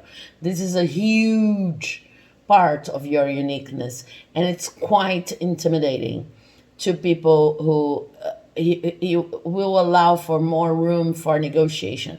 I'm not saying that you're better than other people. I'm just saying that you seem to have more room for maneuver in your bioenergetic makeup to work with integrity, with a level of intimacy that most people wouldn't have. And the other thing we have is cooperation. So for the card of cooperation, we have, in your quest to manifest the energy of love, you realize that every person and experience has value. It makes perfect sense. And I am putting this card closer to you so that you can print the screen if you want to. I say it makes perfect sense because in order to have this level of integrity operating in your life, you see, these are perfectly not only harmless but positive values to cultivate. And a lot of people wouldn't even be able to see the connection between them. But to you, it's like you're able to have such a broad bird eye view on the situation, on each situation that you come across. That it's like, of course, if we're all here and we're interdependent and we're supposed to cooperate, what happens to another person is in the at the end what happens to me. So there's no such a thing as self integrity and then group integrity and then professional integrity. I can see this game as a whole, and I'm not going to contribute to become a cause for a consequence that's not going to be in the best interest of everyone involved. I know that if I leave this place, like in the job example, a new pathway is going to open itself to me. And it's more than faith. It's faith, of course, but it's more than faith. It's something that you simply know, and it has worked for you through your whole life. But for people looking from as an outsider, it's quite scary. It's quite intimidating. It looks like the utmost courage to do this time and time and again, and have this kind of divine protection that, of course, it is divine protection, but it's a huge level of understanding on how the universe operates. And I think it's something that you were born with. And the third sharp edge, quote unquote, that we have here is release. You have the ability to give over unwanted energies to the loving forces of the universe, of course, because it's not enough to have this level of understanding on how cooperation works and everything's tied up together, and to have integrity. If you do not have the ability to release when it comes to the time of leaving the job, in our example here, if you're too attached to any material conquest, your ego could convince you that even if it's the best scenario, if the best thing to do, if you're aware of these levels of cooperation and integrity, but you're not able to simply, let go, then it wouldn't be you wouldn't be able to apply this first two values here. But something important about your uniqueness is that you need to understand, if you were afraid of hurting people, you need to understand that in the job situation, for example, someone could have confronted you because, in fact, they feel that you confront them. This is what you need to understand. When you leave a job after 5 years and you've created these relationships and people feel maybe a little codependent of your work, or they plainly simple like you a lot, and they have different views on the world, and they have different how can I say, they take different kinds of pleasures and different kinds of advantages of remaining in a job that maybe has lost its meaning for them, different kinds of collateral effects or collateral benefits. When they see a person who clearly understands the problems there and decides to leave because they choose not to cooperate with this kind of environment anymore, it's impossible for them not to see this as a wake-up call. and you become intimidating and you become confrontational from their point of view. So they may have confronted you like in a mirroring process and said, so you don't like us, so it was all a lie, so it was, how could you ever, this is the vibe that I'm getting. So you may from time to time, once you leave situations that are no longer functioning for you, because you see that they lost their integrity, that you're no longer able to contribute there, um, you start questioning yourself and these sharp edges, as thinking, am I doing harm when I leave? Am I doing harm when I'm so blunt about my judgment and about the decisions, the actions? I don't even see you pointing fingers and judging people. I just see you, take making your decisions and just moving on whenever you need to move on. And this is quite unique and quite scary to some people. So when they confront you, they would say things like, so you're plainly going to leave. So you're plainly going to leave me here. So it was all a lie. Things like that. And this is something that nobody was ever able to take away from you. Your ability to move on, your ability to carefully assess, analyze, contribute, and then when seeing that you have nothing else to contribute, you just move on. This is powerful, you guys. But from time to time, when you see the reaction of other people, you're truly aligned to the concept of everything's always changing, and of course people are going to come and go from our lives, and reading the scenarios, each scenario, and seeing when it's time to move on. But people may react to that in different ways, and when you see people's reactions, it kind of scares you too. It's like, am I hurting these people? And this reading is here to tell you, no, this is one of your biggest strengths. Okay, so I thought that this oracle was going to bring us, remember I told you there were like four characteristics that people could understand as too sharp or over the top or unnecessary, and that you kind of tamed, for lack of a better word, in order to make your life easier, and that now, as I feel, need to be untamed. We're going to use monology to talk about them.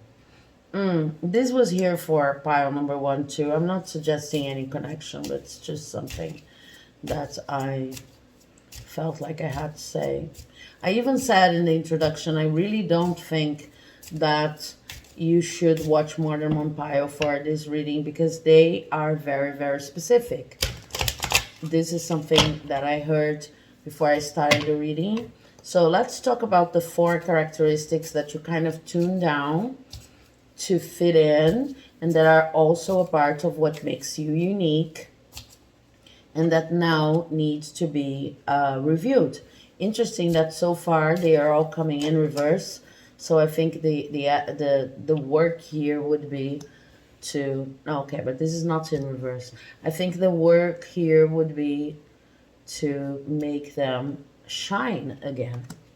Let's see how we're going to read this. The first one I already know. It's time to take action. It's a new moon. Yeah, it's a new moon in Aries. It's time to take action in reverse. So you were, I think you still are someone who can simply leave when you feel like the time's right. I think that if you're resonating with this reading, something that makes you quite unique is your ability to assess, talk about, and how can I put it? Assess, talk about, and present, organize, systematize everything that's not working at a certain environment, relationship, project, job, culture, mission culture, no, company culture. you name it can be quite intimidating to other people because you can sum it up in 2 or 3 sentences. And it doesn't mean that you're going to immediately walk away. You're not the kind of person who's going to criticize and immediately walk away. You're going to work for the relationship, for the company, for the project up to the point in which you know whichever abilities, analytical abilities, or qualities you have, professional qualities, whatever it is, are useful. And then once this process is done, and you know instinctively when it's done, you're going to walk away because there's nothing else to be done there. And you don't mean by it that, of course, if it's a romantic relationship or if it's a friendship relationship and you assess that it's done its course, then of course maybe you're not going to talk to the person anymore if it's not possible, if the other person does not understand your point of view, and it's really if it's become um, violent, or if you feel like from your part it's really hard, the only way to achieve balance is to put some distance between both of you or among the people involved, then you leave. But I don't think like when you leave a situation, what you're actually saying is, I don't want to see you guys' faces anymore. What you're saying is, I will no longer be a part of this project situation, whatever, because there's nothing else I can do to contribute here, but I wish you luck. And people resent that, but they do not only resent, um, they do not only resent the work that you're not going to invest, the energy that you're not going to invest there anymore, also that, but they mainly resent the fact that it's so easy for you to leave and to identify what's wrong with that. And I think one of the characteristics that makes you unique is that you were able to do that very fast when necessary. In fact, I think that you were able to take action very fast on whatever you thought necessary. But as you realize that a lot of people um, were scared of how accurate your perspective and your predictions and your assessment was, you started becoming scared too. So you lost speed. And now you're coming to a point in your life, to 2023, since we're also talking about how to step up your game and how to make your qualities shine. In 2023, you're coming to a point in which it would be good for you to analyze when was it that you became slower to act due to the influence of how you intimidate other people. Because the whole spread here so far saying there's nothing wrong with your powers, with your analytical mind, with your analytical power, it's there for a reason. Maybe your work, your role in any enterprise is not the most comfortable one, but someone's got to do it, and you're doing it perfectly well. So when people say that maybe you're not loyal, that maybe you're too quick to judge and to act, it's not too quick for you. It maybe even sound like maybe even sound slow to you, because it's like you've seen the project, the people, etc., for who they are, without judgments, just a practical analysis from day one. But it's just that when you realize there's nothing else you can do to contribute, you're also fast to leave. And it can you lost momentum and track and speed in doing that, because you became concerned with the concerns of other people, how people started judging you. And this needs to change for 2023. The other thing I see here corresponding to this edges of your gift, your uniqueness, that kind of got lost is represented by this card here in reverse, a time to give rather than to take. And this is in reverse. You became, I'm going to simply say it, but I hope you understand me. I'm going to explain better after I say it. You became less generous over the course of the past years, or maybe over the course of your life. This is a new moon in Virgo. You are analytical. Okay, this is a beautiful gift. You understand what's flawed in the foundation of any endeavor. Maybe the endeavor has not even started, and you want to be there to like guide and assess and say what's missing. You can become someone people misunderstand by the person who's going to be the bearer of bad news all the time, or self-fulfilling prophecies. But it's not a self-fulfilling prophecy. It's something that your mind's really powerful. So your assessment's really powerful. It's logical, really. It's not something otherworldly, at least not the way people think. You use your logic to assess and you communicate, and then because people cannot follow your line of reasoning because you're thinking too fast and too ahead in the future, it sounds like a prophecy. And when it fulfills, it's like you're magical, you know, but you're actually quite logical.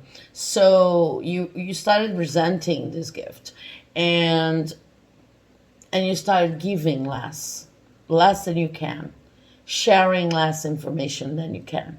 And it also needs to change for 2023. You need to understand that when you give your honest assessment, it's not harming anyone, no matter how people are going to react.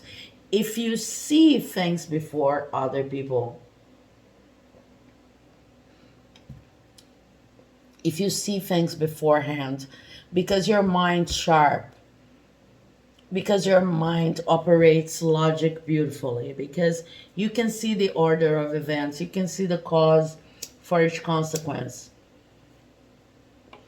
There's meaning and purpose in that. There's uniqueness in that. It's a service that you're meant to provide. And with great gifts come great responsibility, like Spider-Man's uncle used to say in the movie. So I totally understand and relate with the fact that you kind of closed yourself to the world, not completely, because I feel like you're not able to share. I mean, you're not able to close off completely. You have to share at least a part of what you see, but there's so much more that you could share to help people. But you became kind of afraid or kind of conservative, over conservative on what you share, because you really couldn't understand if this was useful or not, if you were hurting people or not, due to their reactions. You didn't want to be this person who was intimidating people all over the place and caused such strong feelings. But then you need to deal with the fact that your gift can cause such an impact on people. And the third thing I see here is a personal issue reaches resolution, but this is in a position of something that you have softened.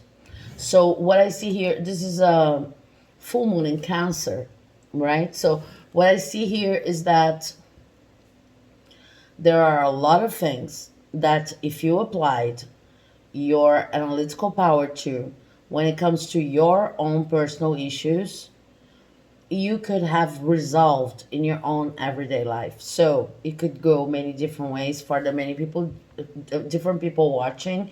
Maybe you are still unable to monetize on your gifts. Maybe you're still unable to fend for yourself, financially speaking. Maybe you still have housing issues going on. Maybe you still, I'm seeing lots of material possibilities here, material situations in your life that are still very difficult, but also emotional with this full moon in Cancer, emotional situations that are still very difficult in your life, like having relationships with other people, because somehow, since you feel like your gift of analysis is maybe causing harm to other people, it's like, I'm sorry for what I'm about to say. You're punishing yourself not solving your own personal issues until you can learn how to deal with your gift better, if you understand what I mean. So it's kind of like what they're saying is for 2023, you need to get back to the fact that you know exactly what you're doing and recover your speed, no matter what how other people are going to react. Of course, you can be gentle. You already know the power of cooperation. You already know that we are all interdependent, but we are not supposed to be codependent. We are interdependent. So whenever you need to leave, you leave. No matter how people are going to react, you collaborate up to the point in which you're useful. You're not harming anyone. Uh, do not diminish the necessary action. Perform necessary action. You can be fast, basically. You don't need to be afraid of how other people are going to react. Also, you can be generous in the sense that you can share everything that you're seeing. You're not going to hurt anyone unless, or better saying, you're only people who are going to get hurt and react. Sometimes they're not really getting hurt, they're just trying to manipulate you, and there's nothing you can do to control these people, and these people's reactions. Okay, you don't even want to, I know, but it's not related to your gift. It's not something that you're doing to them. Therefore, you don't need to punish yourself. You're not a bad person because you have this kind of gift. This gift is actually amazing, and you're doing amazing, and you're paying service to the world. Do your service. You do you. You operate your gift. But do not forget that you also deserve the benefit of your gift when you apply it to your own life. Do not punish yourself for other people's reactions. And the fourth thing that needs to happen is a fury climax approaches. This is the card that represents it, and it's a full moon in Aries. So it's like you are given permission if you need one, because nobody really has the right, and you know that if you came here up to this point and it's resonating. But if you need a confirmation, you're given permission by this reading to fully appreciate and enjoy your life. With these Fury climax approaches, it's like from time to time, due to your understanding, your analytical understanding of how things manifest, you know when you're going to get a promotion, you know which environment's better for you, you know how money influxes will go, and which project is better for you. Take these chances, take those chances. Do not cut your wings because you feel like, no, I should be over conservative, or I should be, um, I don't know. I don't even know how to talk about that here, but I think like I feel like you know what I'm talking about. There's an excess of self judgment when it comes to your gift because of how other people have reacted to it in the past.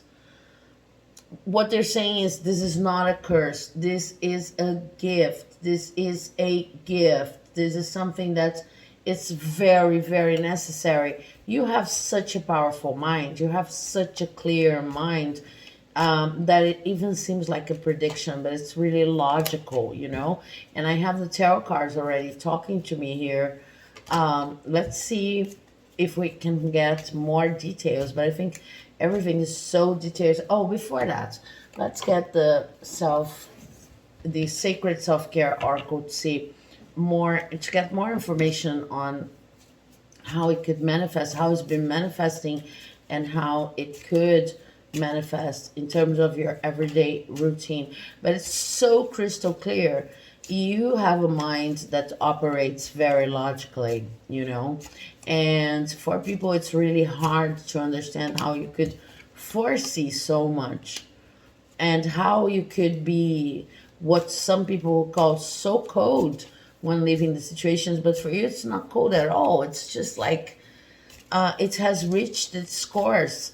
I still love you. I still love this process, but there's nothing more I can do here. I'm not going to love you less because I'm leaving. And I want to be useful. I want to be helpful. So please do not try to shame me into staying. And you will go. But a part of you is still, are they right? Are they right? Am I operating like a machine? And do I have no feelings? Some people may call you cold, and then you end up not doing as much as you can for yourself and for your emotions, and maybe feeling like you can't enjoy your life to its fullest. So let's see what we have here. We have burning ball ritual with the number 7, telling me that yes, you have the what it takes when you need to close up cycles, and this really makes you unique, because your logical mind is telling you, yeah, there's nothing else I can do in this situation, but maybe your heart needs further work. Your emotions need further work. So the burning ball ritual is basically writing everything that you're leaving behind and burning it. Yeah. And it kind of tells me that whichever hurtful words that you've listened to and that are still lingering as ghosts in your mind, on your mind, need to be burned. Burn these bridges as you move along, because otherwise you won't be able to understand how beautiful your gifts actually are. You can choose to understand it literally if you're in tune with rituals, etc., if you want to get closer to a more spiritual side of life, or if you already are closer to this kind of ritual. But if you don't want to take it like that, take it how it resonates. What I see is you in 2023, in order to make your uniqueness shine, like listening to what other people have to say, respecting and honoring their view on the situation, and kind of creating a mental wall between your own feelings, your own emotions, and them. Kind of making, of even creating. I was talking about that in another video for another reading. Maybe if you feel called to watch it. It was my collaboration with Monica with Kismet Tarot. But if I'm going to leave it at that, and if you want to watch the reading, you choose any pile you feel drawn to, and if it is the pile I'm talking about, you know it, and I'll leave it at that. But the thing is, maybe you need to imagine yourself in a safe house, a mental safe house that is going to protect you from the influence of other people who really do not truly understand your gift. Create a space of protection, of mental protection, between what you're doing while you do you, while you serve as this person who's able to assess what's going on and provide solutions and stay only up to the moment in which you're necessary, and other people's reactions, but I also see with intuition and the number, and even just let me call your attention to the fact that we have the number 7 here, and the number 7 is the number for 2023. So this might be something important to you. With intuition and the number 28 here, I feel like if you're not yet in tune with your intuition, spiritual practices, it would be really good for you to get in tune with that, because there's a whole other dimension of things. I see you as very practical, very materially based, in the sense that You do not only want to make things out of, you remember that your first card was, my outer experiences are a reflection of my internal condition. So maybe what you need to learn from 2023 is that whatever you change within in order to strengthen your gift and recognize its power, it's also going to bring changes to your outer world. So as you get in touch with your intuition and you give more space to this, for this intuition to flourish, you're going to see there's no true difference between both realms, the inner and outer realm. You're going to see miracles occurring around you as you attract people who are more respectful of your gifts and who understand you're not supposed to be tied up to relationships that no longer function, and people who won't want you to be codependent at all, and will respect the moments in which you need to leave, and be thankful, grateful for your contributions up to the point in which you felt like you needed to stay. You're a free spirit and you're a free thinker. This is what makes you unique, you know? This is nothing to be ashamed of. And then with Sweet Treat, number 50, I feel like you indulge too little in whatever you feel like it's a sweet treat to you. So making life sweeter, taking good care of yourself is not only, of course, about eating sweet treats, but it's about understanding that since your gift is so powerful and unique, and you find out more and more that it's useful and purposeful, and you stop tripping on your words because you know that you can actually tell people what you're saying and you're doing them no harm. You stop punishing yourself because you're actually doing nothing wrong. This gift is supposed to be seen by the world, but you just cannot control how people react to it. You can still be gentle as you're being sharp, you know? You can still find ways of conveying the messages you need to convey. I don't feel like you're an egotistical person or a poor communicator at all. I just feel like the content of the messages is scary to some people in itself. So it's just like, do not punish yourself by living a life of lack because you feel like you're doing something wrong. You're doing nothing wrong, basically. You're a servant to your community, to your region, to your country. You're doing such an amazing job by making these assessments in different projects, different areas, in relationships available to the people doing this dance with you. Your Wednesday dance, because I was telling in the introduction, I don't know if you've skipped the introduction, but I was saying that this whole what makes you unique concept came from Wednesday's dance in the Family Adams spin-off that has launched on Netflix. So your Wednesday's dance, your unique dance in this life, is about furnishing information and accurate assessments everywhere you go. And if people get scared with that, and if people lash out at you because they don't like the content of the assessment, you cannot just, you know, absorb their fears and prevent yourself from having an amazing, powerful life up to the point in which you're questioning if you're hurting them or not. Some of the things that you're going to say are going to be received with less of an open ear. Okay? Now, this card here is Take a Walk. And Take a Walk is number 52. Again, we have a reduction to the number 7 and the year 2023. So what I'm seeing here is sometimes it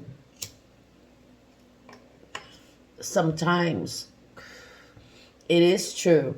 Of course, you can read all of these pieces of advice here as pieces of guidance for self care, whatever your intuition is calling you to do. I mean, literally.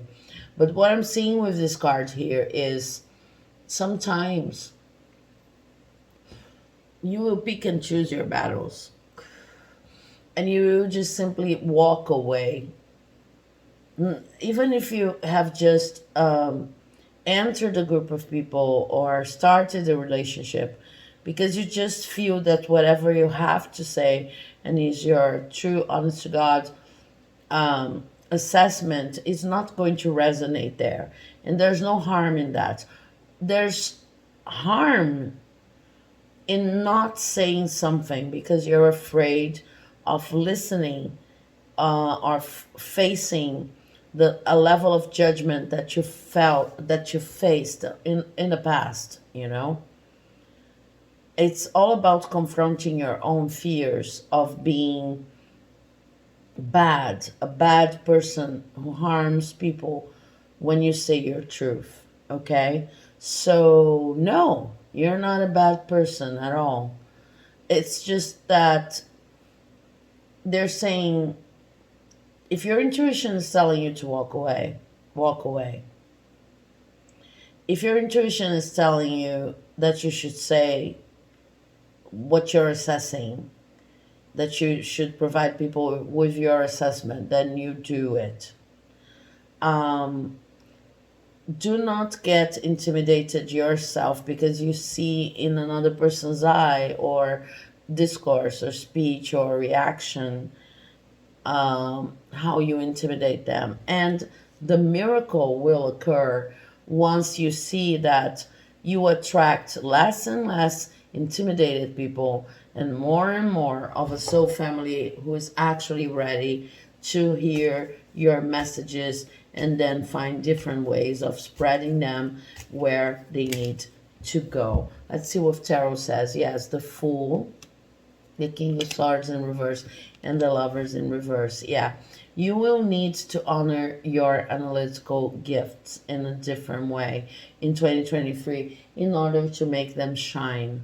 You will need to be a little bit more carefree and understand that it's impossible for you not to take calculated risk because you have predictive gifts, not the kind of predictive gift that maybe people associate with tarot, but you are a visionary.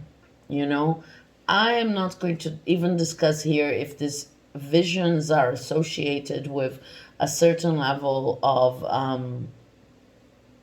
I don't know, being in contact with spiritual gifts, because I think that for most of you it even is, but I think that most of it is related to a sharp mind, you know, and it's the base from which your assessment comes.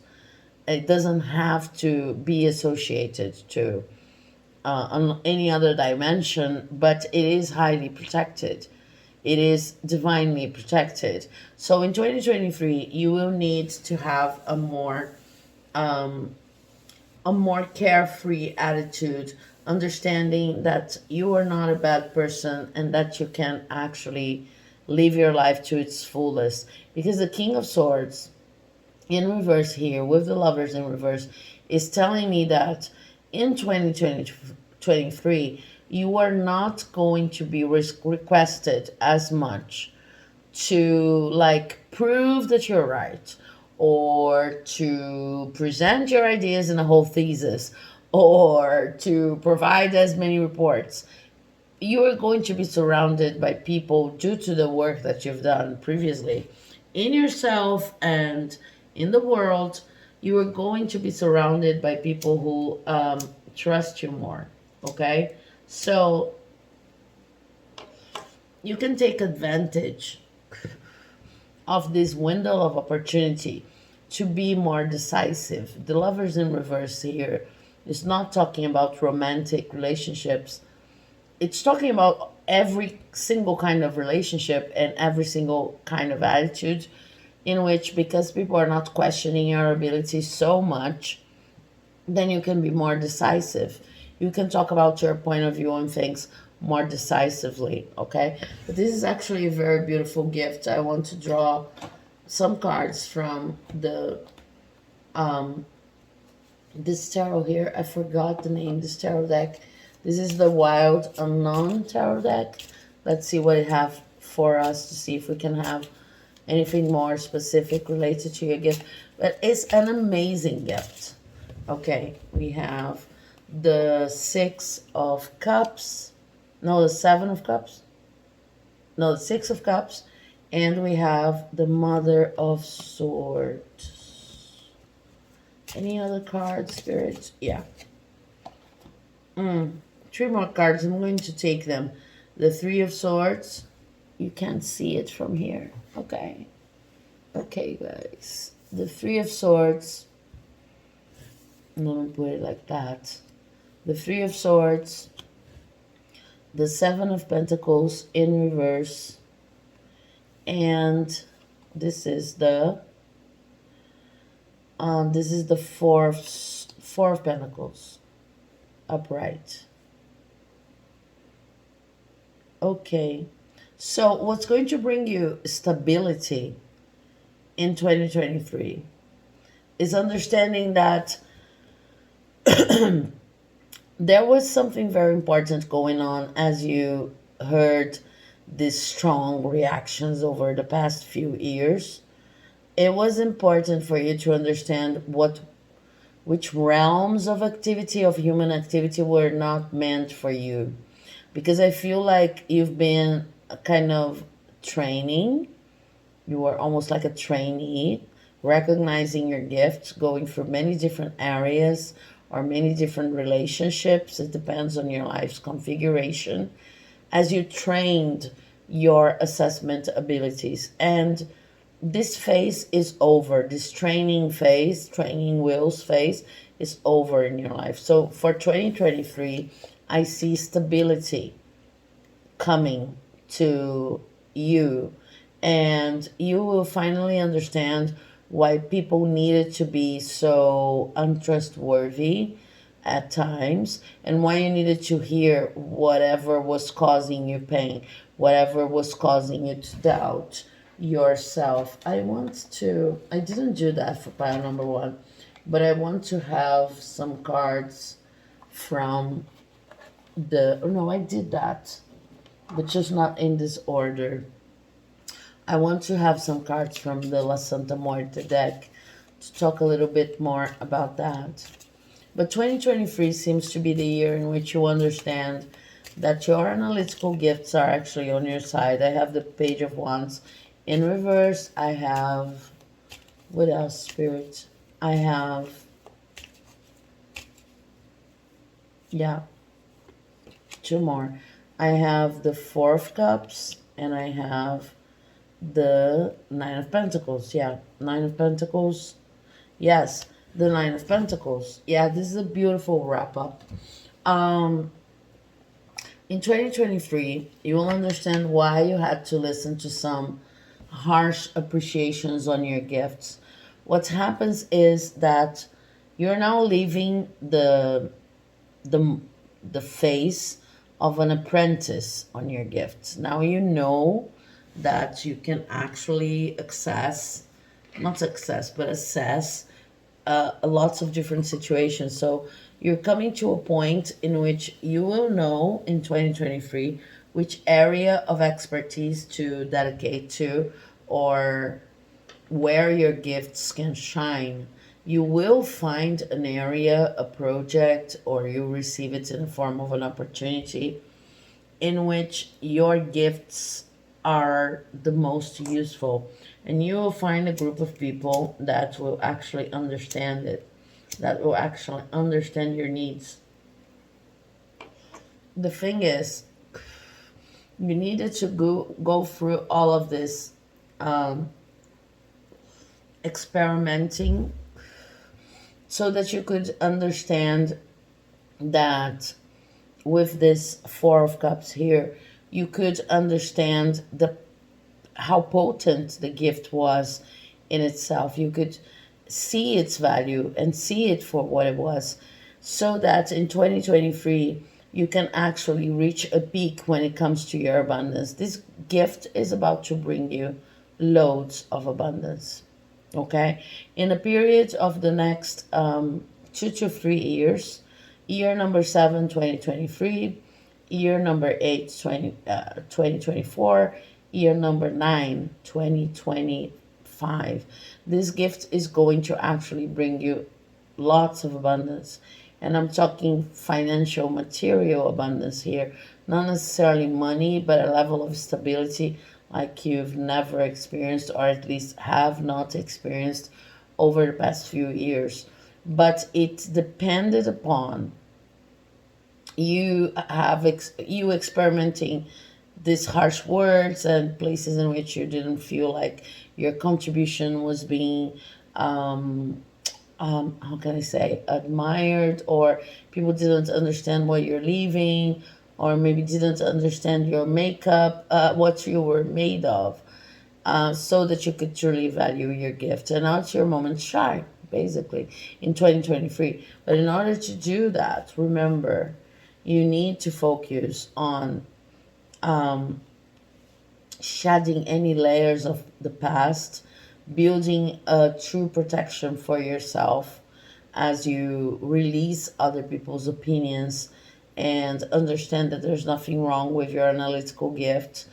Getting in tune with your intuition, treating yourself very well, and understanding that, okay, not everybody's going to resonate with what you have to say. So as you share more, as you get more generous, in order to find the people who are the tribe who's actually going to be resonant with your messages, sometimes you will not share everything that you have to share. But this needs to come from your intuition, not from a fear that people will misjudge you. This is what's going to guarantee that you remain in integrity. Okay? So I hope this reading has made sense to you. I feel like if you resonate with your pile, you understand what I'm talking about. And if you enjoyed the reading, such a unique gift, congratulations. Spirits are congratulating you. I thank your guides and my guides for collaborating in this reading and this message. I hope you have an amazing 2023. Please leave a like, comment on the specificities of your gift and how it expresses in the world. Subscribe to the channel so that you can have access to more readings like this. And I'll see you in 2023 or my next video. Bye-bye, Pile 2. So, Pile 3, welcome to your reading on what makes you unique and how to make it shine even more in 2023. I'm really excited to now get in touch with your energy, because if you are here, it's because you've chosen either this shell here, or maybe this affirmation card. We're going to get this in a minute, but this shell brings me the vibe, and this is how we're going to start the reading, of someone who is so multi-layered. Most people have a real hard time just defining who you are. I know that it's hard to define any one single human being on this planet, because we're all so very different. But I think that people would tell you, maybe not exactly like this, that you're so multifaceted. You do so many different things, or maybe you have such a different, so many different talents. Because you see this shell here, it has different layers and different colors, and it has its own decoration here. And it also has, what strikes me as most astonishingly beautiful, a huge crack here that invites us to imagine how it was before it was cracked, but also allows us to see its interior. So I think that You're someone who is well respected, even if you don't consider yourself to be, or even if you deem yourself undervalued. I think that people can see your value, even if you feel like, oh, I'm still not earning as much as I could, or monetizing as much as I could, etc. But I think that most people around you can really see your value and appreciate your contribution to this world. But it's simply hard to grasp what you're all about because you do so many different things and you're capable of so many different things. And most importantly, while keeping yourself open and vulnerable. And I think that people would say, you're such a talented soul. And how can someone who is so talented still open themselves so easily to strangers and talk about their experiences in such a vulnerable way? Now, this may sound strange to you because I feel like you understand one of the most basic truths when we're talking about human connection, which is we can only talk from experience. I think that when you consider what makes people unique, and I think this is something that you consider, maybe this is even what called your attention to this whole reading concept. I think uniqueness is an important concept or word for you, but in your multifaceted ways, you're someone who understands that we can only talk, create, manifest from our own experiences and a very deep level of honesty regarding our feelings and what we have experienced in this life, what we went through in this life. So for you, it's very easy. It doesn't matter if you have a PhD degree, for example, PhD degree, you would still teach, if you're teaching, if that's the case, you would still teach mentioning how you felt in that first day of class when you had to deal with this and that concept, this and that theory. And this amazes people. It's just like, this person really didn't have to go there.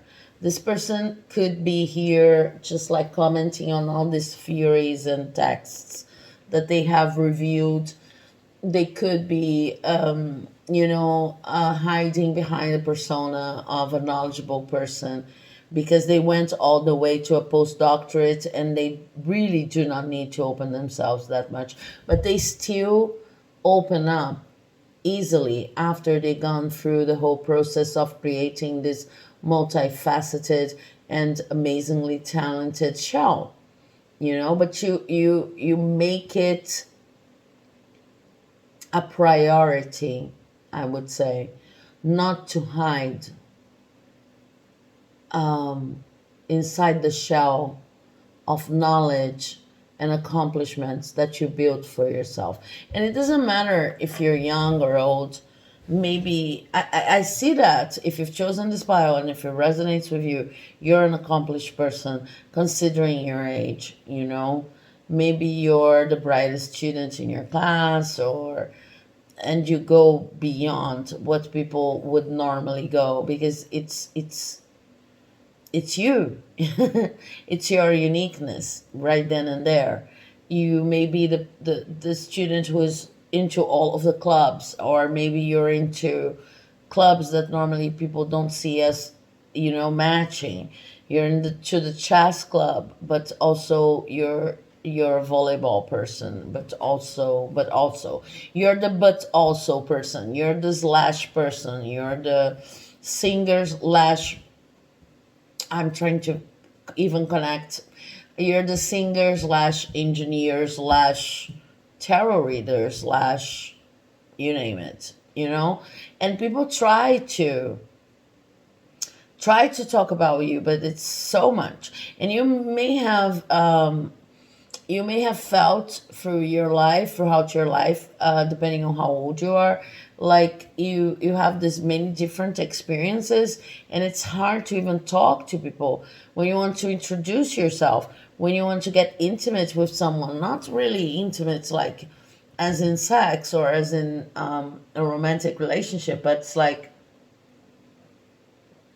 when you wanted to just talk about your day, or when you wanted to just give an overview perspective on what you're working with.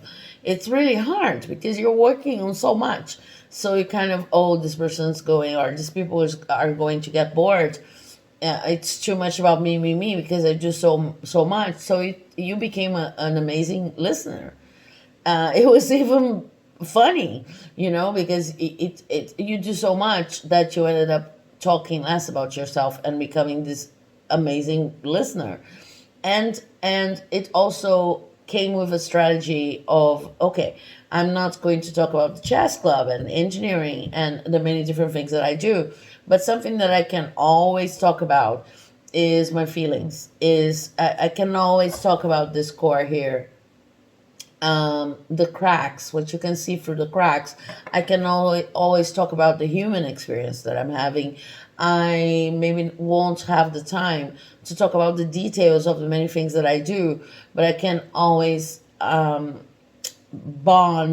through the human experience.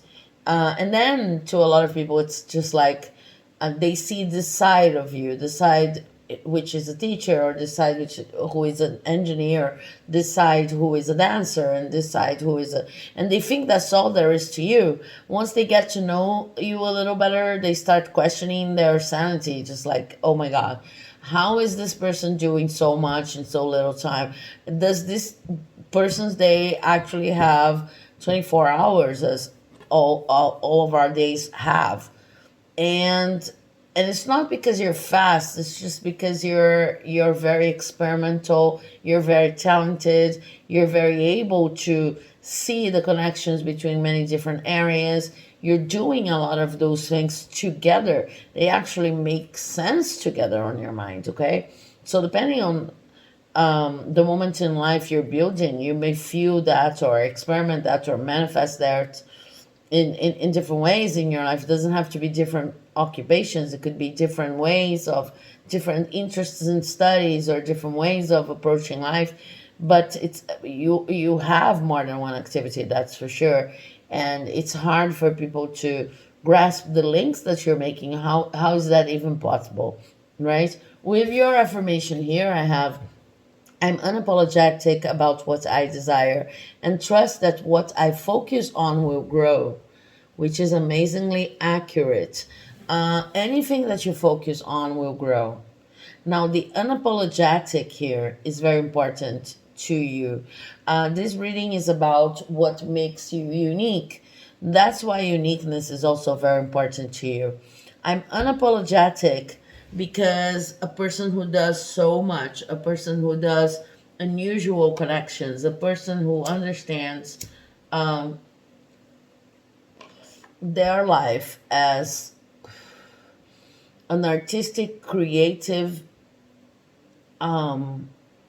fabric that moves from interest to interest and has enough of a commitment to permanence, so that each thread on this fabric can be explored, but also there's room for links and knots and any kind of drawing and connection you want to make. A person who understands life like that, like the creative weaving of a fabric, that then you want to look from afar from time to time and see how beautiful of a creation I'm making. This kind of people, they are unique in itself. You're proud of the uniqueness you're bringing to this world, because you feel like you're a statement of different pathways. You're a statement of the many different possibilities of combinations that we can bring to the experience of being a human being. And this is beautiful. This is your uniqueness. But doing so unapologetically, is your strength. And it may have presented some challenges throughout your life and may still present some challenges in your life. So I want to change the order that I've been using for other piles and go straight to tarot. And tarot wants to talk about that almost immediately. I have the Queen of Swords here. I have the Moon, which makes perfect sense to me. Let's see if I have more cards from this deck, which is the Modern Witch deck. Yeah, I love this deck. To see how this uniqueness manifests in your life. Yeah, multi-layered, doing your own thing. And the Devil. Yeah. Okay, with this triad here, we have two major arcana and the Queen of Swords. And we go from 18 to 15. Yeah, yeah. Okay, what we have here is a person who knows that they're weaving peace. Now, follow my finger here. You are trying to create with your life and what you do circles of peace for yourself and for everyone involved, you know? When I said that this was a creative construction, of course it is, but you're not necessarily doing it through artistic endeavors. I feel like you do not necessarily need to be in one of the so-called creative occupations like singing, dancing, writing, painting, but you see the beauty and even the need for human beings to express themselves through art. You also understand, just a note, side note, which is not how a lot of people see art. And it's important that this concept change for the next generation. Art's supposed to belong to everybody, right? You understand that if you're resonating with the spire. But I see you working with many different aspects of human action. You would want to them be the artist. You're not about the building of a career. This is what I meant to say. You're about the building of an experience. And you want your experience in the fabrics of life to have your number on it, to be very authentic, and to be very new and fresh and new, innovative, innovative, I don't know how to say that. To be very unique. Uniqueness is important. For that, you have to work on the unapologetic part of the issue, the attitude you have, because what I see is you're weaving and you're trying to weave peacefully. One of your key indicators that I think you already have is this experience, are these elements that I'm bringing together, just to give a simple to follow, I hope, simple to follow example. When you bring engineering together with writing a book, together with dancing, together with gardening, gardening. When you bring these elements together, these occupations together, it's because you're seeing a potential for peace there. Peace in the sense of maybe if we combine these areas that are not normally combined, we are going to have the most of the 3 areas, 4 areas, 5 areas, and we are going to produce peace in this world. And we are going to produce peace either because they are going to create a 4th, 5th, 6th product area way of seeing things, or because the sheer effort imbued in this activity or the contemplation of these connections is going to open people's minds, or it's going to open my mind, it's going to open everybody's minds. And this is the process, opening minds through experience. You're into the experience, and the experience needs to be innovative. Don't know how to pronounce it, but you're highly in tune with your intuition, with the secret that no one, I am not going to say no one, but that keeps hidden from most people, that we are not actually what we are experiencing here in our 3D version. We are also that. But this is just the tip of the iceberg. Our beings are truly spiritual beings, which are much more than our bodies and, what people consider to be important, such as careers and how much money we have and how much prestige we have, or if we're famous or not, and how is tomorrow going to be. So you're fully into the mystery, in the sense that without the mystery, you wouldn't be able to create things that feel fresh, that feel new. You wouldn't be able to create connections, and you're all about the connections, new connections that are going to bring peace about. And it's not that these connections are abstract, they are based on products, processes that you invent. In a way, you're an inventor, right? But maybe people would not label you like that, because maybe the areas that you're working with are not considered to be scientific enough, or the links that you're projecting, proposing, are not considered to be technical enough. We tend to see inventors as people who produce these pieces of equipment or solutions to problems that already exist, or better saying, that are already visible and understood in the system that we live in as demands. And you're kind of creating from a place that's not based on demands, it's based on exploration. It sounds really abstract, but I feel like you understand exactly what I'm talking about if this bio is resonating with you.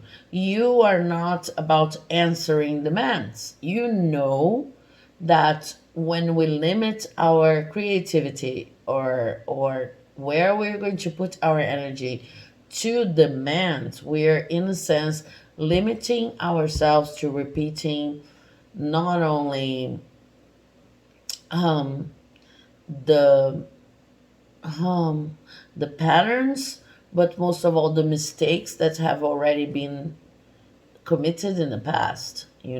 So you're creating from a place of peace. You want to generate peace.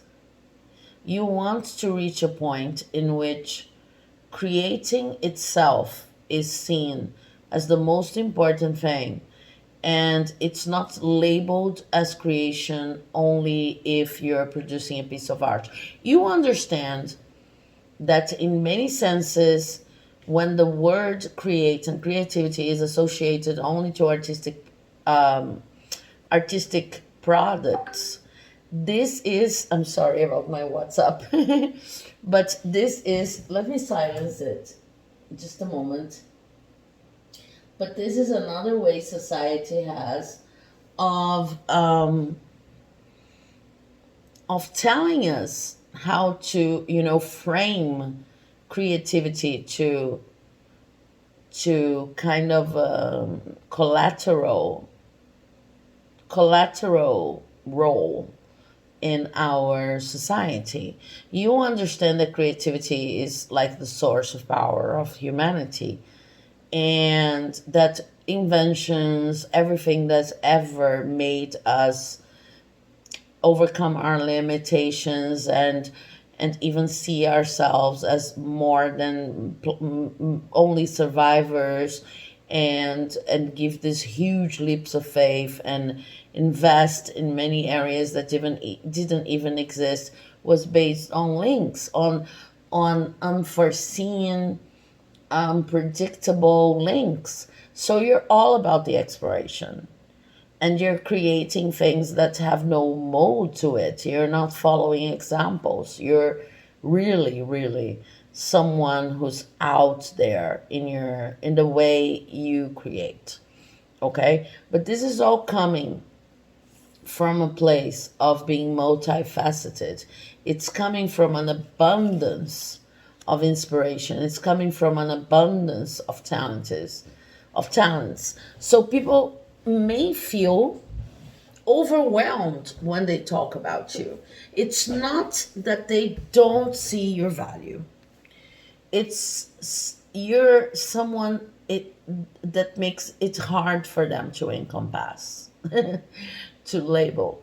They have to slash so much. This sounded terrible, but they have to associate so many different acronyms to your name that it would form a sentence, and it's better to say something like, oh, it's John's way of doing things, or it's Mary's way of doing things, or it's Marianne's way of doing things. Because then if people know you, they say, oh, okay, I understand. It's completely different from everything that everyone else does. But what makes you unique with these three cards over here is you are trying to create something that is in the end unique. You always look for a different way of seeing things based on the fact that most of the things that are done here in this world is based on violence, not on peace. So we need alternate rules. We need alternate ways of combining the elements already existing here, or maybe inspired by different dimensions. And it generates wealth. It generates material results. It generates projects. It generates collaboration. The devil here is not to be criticized, or not to be understood as a negative card. It's plainly talking about how whatever you're doing is not abstract, it materializes. It really has the power of coming through as a product after a long period of exploration. Maybe this period is long. Yeah, with the swords there, it's not as long as the pentacles, but it takes some time to purify. It's not so much time, but it's not as quick as fire. Okay, so let's check some keywords with the power of love affirmation card that maybe would tell us how this gift of yours could shine in 2023. It's an amazing gift. Lots of different layers as people see it, but to you, it's like creating a screenplay in which you're trying to bridge the gap between several different elements, because you feel like we need to connect things in a different way. You feel like the world is very violent, and you want to create from a place of peace. So we have satisfaction. You let the energy of love guide you to the self approval, so that others no longer define who you are. What was I talking about, you guys? In the green color of healing here and of abundance. So yes, when we talk about peace here with this Queen of Swords and weaving this very very specific fabric, it's like every event in your life and every connection you make, it's not about its products, even if it generates products.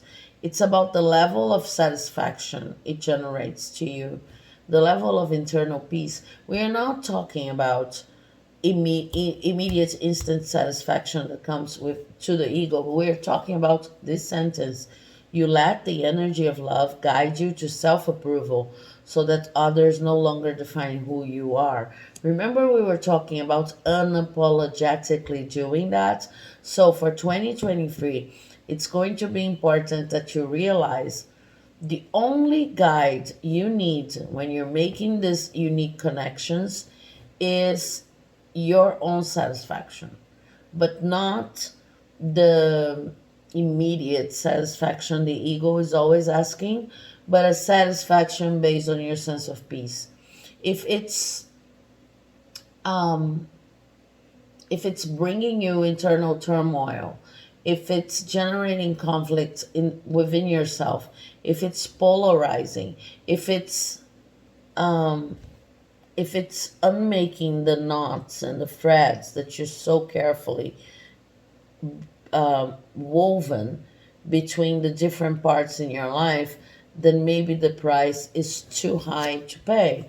And the other thing we have is respect. You value everyone's unique perspective on the path to love. This card has already been here to another pile. I'm not going to tell you which one it was because there was a clear recommendation for this reading that you should watch only one pile. But follow your intuition and do as you please. So, with satisfaction and respect, we have a very beautiful balance going on here between, for 2023, between like inner and outer world, like your affirmation, the affirmation that started this spread suggested, which says, your guide to know if you're connecting the right elements, if the layers in your multi-layered life are working, combining well. I think that if you came to this reading, you really need confirmation on, are all the elements that I'm trying to connect, are they working well together? Because sometimes you may question yourself, like, am I doing too much? Is this an ego thing? Sometimes people question me in that sense, like, aren't you doing too much? The day only has 24 hours, so it's basically like you're not supposed to do less necessarily. But what's going to guide you through this way of life that's very unique to you and very beautiful, because it aims at showing everybody and yourself, first and foremost, that you don't need to follow the pathways that have already been trodden. Um, this this mission you have is going to include lots of different areas, lots of different elements. You'll always be the one doing more than other people in the sense of a more variety. But sometimes I feel like you question yourself, am I not doing this only to please my ego or to be different? You may even hear from other people, oh, they're only doing this because they want to be different from everyone else. They're only doing as much because they want to be different from everyone else. Why don't they choose an area and stay there? Things like that. And your indicator for 2023 that you're actually doing as much as you need to be doing is, of course, your level of interest. But you need more than a level of interest, because you're the kind of person who's going to get interested in bringing everything to this fabric that you're weaving. So if it generates peace, internal peace, then it's supposed to be there. If it's generating turmoil and conflict, it's not supposed to be there, which does not mean that you're supposed to immediately give it up. You're supposed to give it a go and then just kind of see how much you can incorporate and let it go afterwards. But you're not supposed to suffer. This is what they're saying. You're supposed to respect that there are some things that are not going to be a part of this fabric of yours. They're just going to pass through. It's just like in a fabric metaphor, some things are going to be the golden thread. So they're going to give it um, to add some some detail and color and specificity to it, but they are not going to be the cotton that is its base, you know, following this metaphor of the thread of the fabric, okay? So this is your indicator, the level of peace that a certain activity brings to your life in 2023. And I know that this indicator can be hard to respect, but I also feel like you will know how important it is to respect it, because in other moments in your life, I feel like you didn't.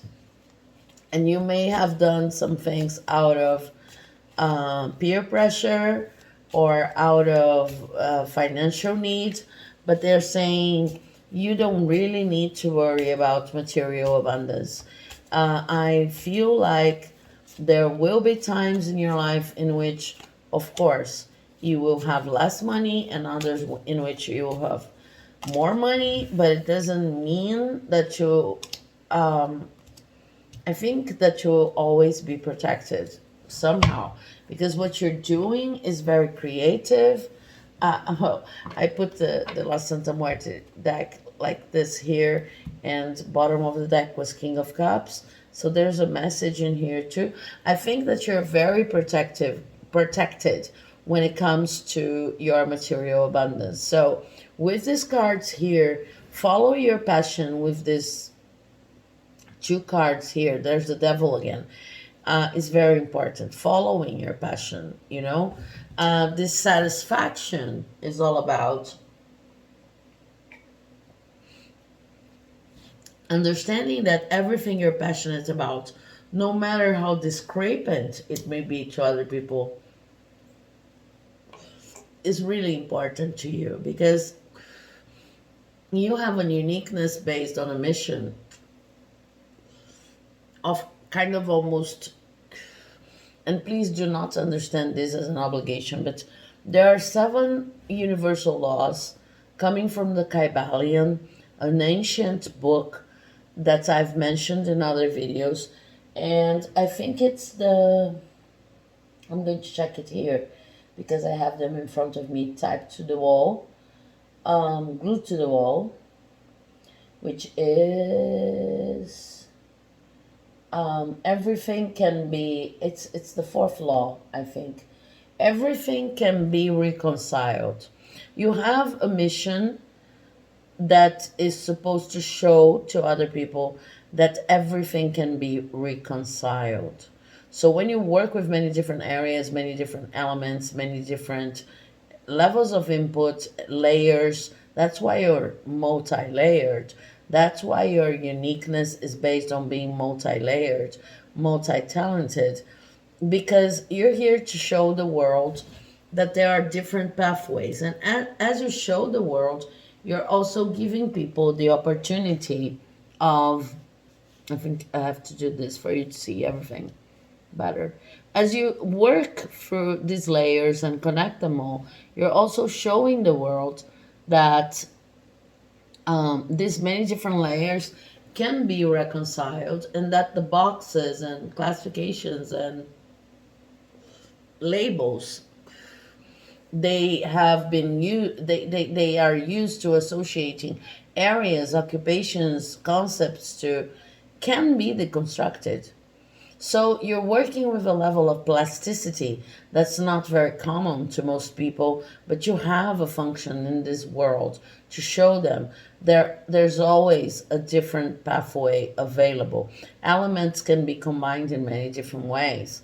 Everything can be reconciled, every single thing. And as you do this, it's like you're a living example of how our neural from I don't know if I'm pronouncing this correctly, but our brain, our neural pathways can be reconfigured to understand the world and its elements in many different ways. So it's a powerful mission, and it's a powerful point for uniqueness, you know. With these cards over here, following your passion and in a way that makes you feel peaceful, that brings peace to your life. It's actually a major contribution to this world. So it's kind of saying how it goes for you. It starts with an idea, and then this idea starts like whispering to your ear. Some of you may be clairaudient, but I see a process in which it starts with an idea. It's pretty abstract. It can come, you can be both claircognizant and clairaudient, but it starts with an idea, and then it kind of starts whispering to your ear as in ways it could materialize in the world. You may not even see images, some of you may, but it starts whispering in your ear. Like, let's say the idea is, as I saw in a video by, oh, I forgot her name, but I saw in a video from another tarot reader something about barter, trade, mechanisms of commerce, and it caught my attention, the barter system. So it's kind of like barter system, this concept of exchanging things instead of using money. You could exchange services, you could exchange objects. And for some reason, there's this idea on your mind, and then something starts whispering in your ear, oh, I could start a community exchange service. And then how would people exchange this kind of service and this kind of service? And maybe some doubts creep on, like, but I'm not even working with that. But the creative ideas speak louder. Oh, we could use a site, we could use a social networking, we could do it on paper, we could do it by face-to-face meetings. It doesn't matter really, we don't have to go online with everything. So you're questioning yourself, but the whispers suggest very practical ways of transforming a concept that you got interested in, like the barter system or an exchange system, into something that you can actually start acting upon. And then there comes a moment in which, with this Six of Cups in reverse, you start getting a little nostalgic, because whatever you were doing before may not match immediately with this new idea. But you kind of bridge this gap because you get so in love with this new concept that when you look at the whole panorama, let's say before you had this idea about a new collaborative system in which people are going to exchange services, you were working on this dance project, this engineering project, and you were also finishing your PhD. And people already think you're doing too much, you agree with them, etc. But then this idea creeps on. Not creep, this is a positive, a positive idea that you feel really excited about. You feel a little bit nostalgic. It weighs on you a little bit, like, I'm not going to have time to do this. I'm so attached to the dance, the engineering, the PhD. But then you suddenly find a way, through sheer the power of your heart and affection, to just bring this network of exchanging services to your PhD, the dance project, and the engineering. This kind of a process they're showing me here. And it's only going to make what you're already doing even richer than it was before. And this is how, without stopping to do, without preventing your, without stopping really, without pausing on the other things that you're doing, you add a new element, a new layer to your life. But it's a very practical layer. And I see that you do this many different times. And maybe people have told you, you don't need this extra element. You don't need this extra input. you are just doing that for the sake of your ego. And then the reading is saying, how do you know that this is not something coming from an ego that you don't want to show off? Well, first of all, it's not in your nature to want to show off. You're doing that because you can, because you want, and because you should. You should. How do you know that you should? Because it's something that's going to bring peace to your passions, and it's going to in the end bring peace to humanity, to your community somehow. If it's bringing you conflict, maybe it's just a suggestion that you shouldn't hear. Maybe it's just something you saw in a magazine that has awakened a level of FOMO, a fear of missing out, and then you can simply discard it. But you should experiment with it anyway, because you're all about the experience, and you will know when it's supposed to be incorporated and when it's supposed to be discarded. We have the Father of Swords from the widely unknown deck, the wide unknown deck. We have Strength, and we have the High Priestess, and we have the Daughter of Wands. Okay, yeah. It's like for you, at the end of the process always comes a new impulsive idea, but it's only partially impulsive, or it's not really impulsive as other people might perceive it, because it's a part of your creative process, and this is what makes you unique. You start with an idea that may seem to be unnecessary, or may seem to be out of the blue, coming out of the blue. It may seem to, you already have too much on your plate, but it insists on coming. The concept insists on coming as if it were important. So because you're a strong person, and because you follow your instincts, strong in the sense of, you know that this is a part of what makes you unique. You have the courage to investigate. You listen to your intuition, and what would seem to be impulsive, but it's actually worked with throughout this process, enters your life and starts mingling with all of the projects that you have already going on, in a way that it's, in the end, after you alchemize the whole thing, it seems so connected with your whole life that it's like people start looking, and it's, I don't understand how this person has introduced a butter system to a project of dancing, engineering, and a PhD, to the point that I cannot even see how this person's life could live without, I mean, could be lived without the barter system project. Without this project, this addition becomes such an important part of your life, of the fabric that you're weaving, that people look once the process is completed, and cannot understand how it wasn't there before. It's something like this. This is what you do.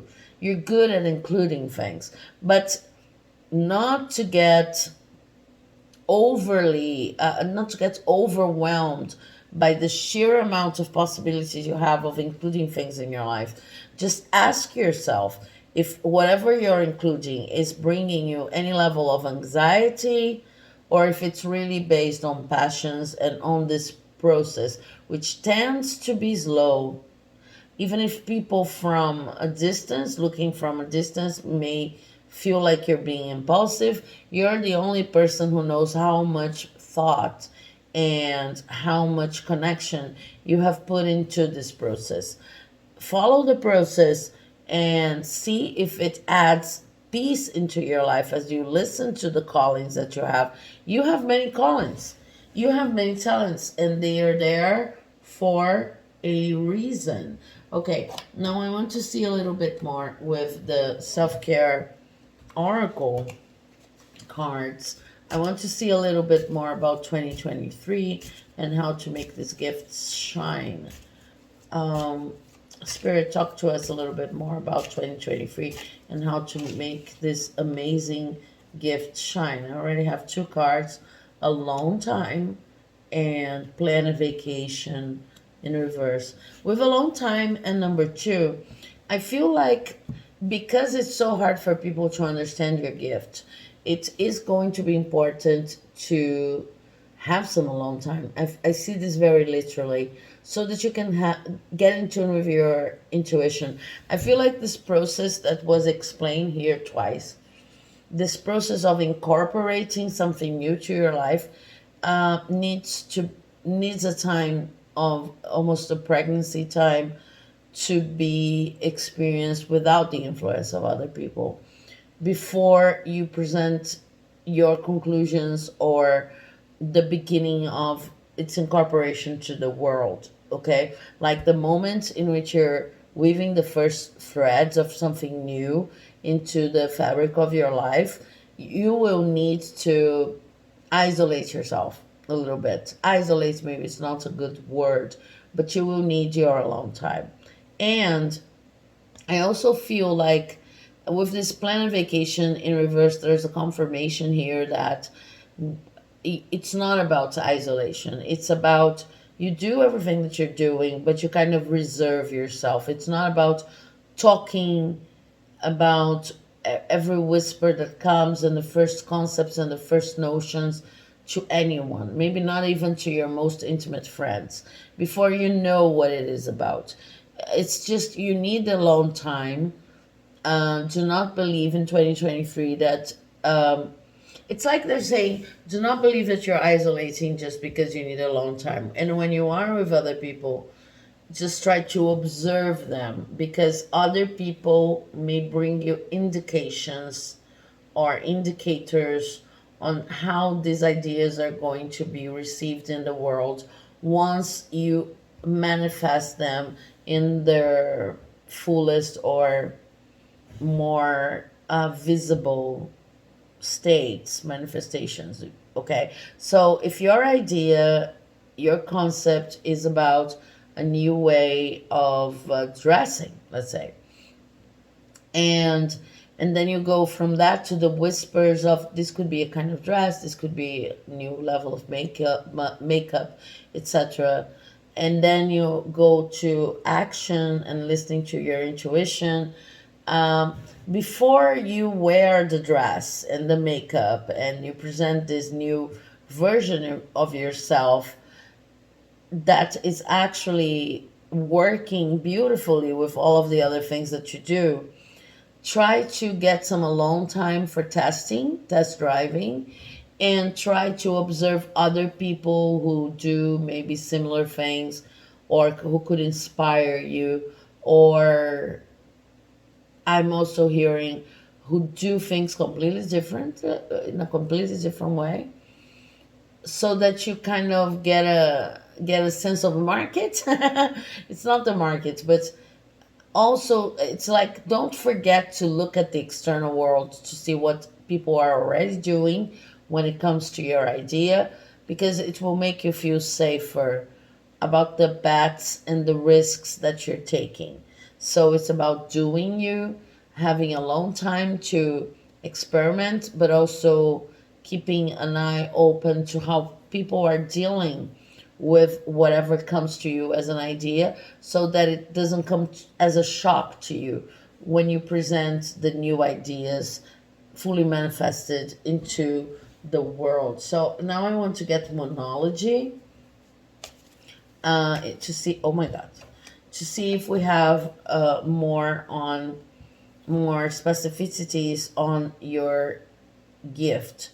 Meditate and contemplate. New moon in Pisces in reverse. Show the world the real you. Full moon in Aquarius, upright, and bring love into the universe. Bring love into the situation. New moon in Aquarius in reverse. I'm going to talk about each card separately. Meditate and contemplate in reverse. New moon in Pisces. So what I see here, and I'm not going to enter into detail into the meaning of each card and the moons, etc. Just give you my plain interpretation.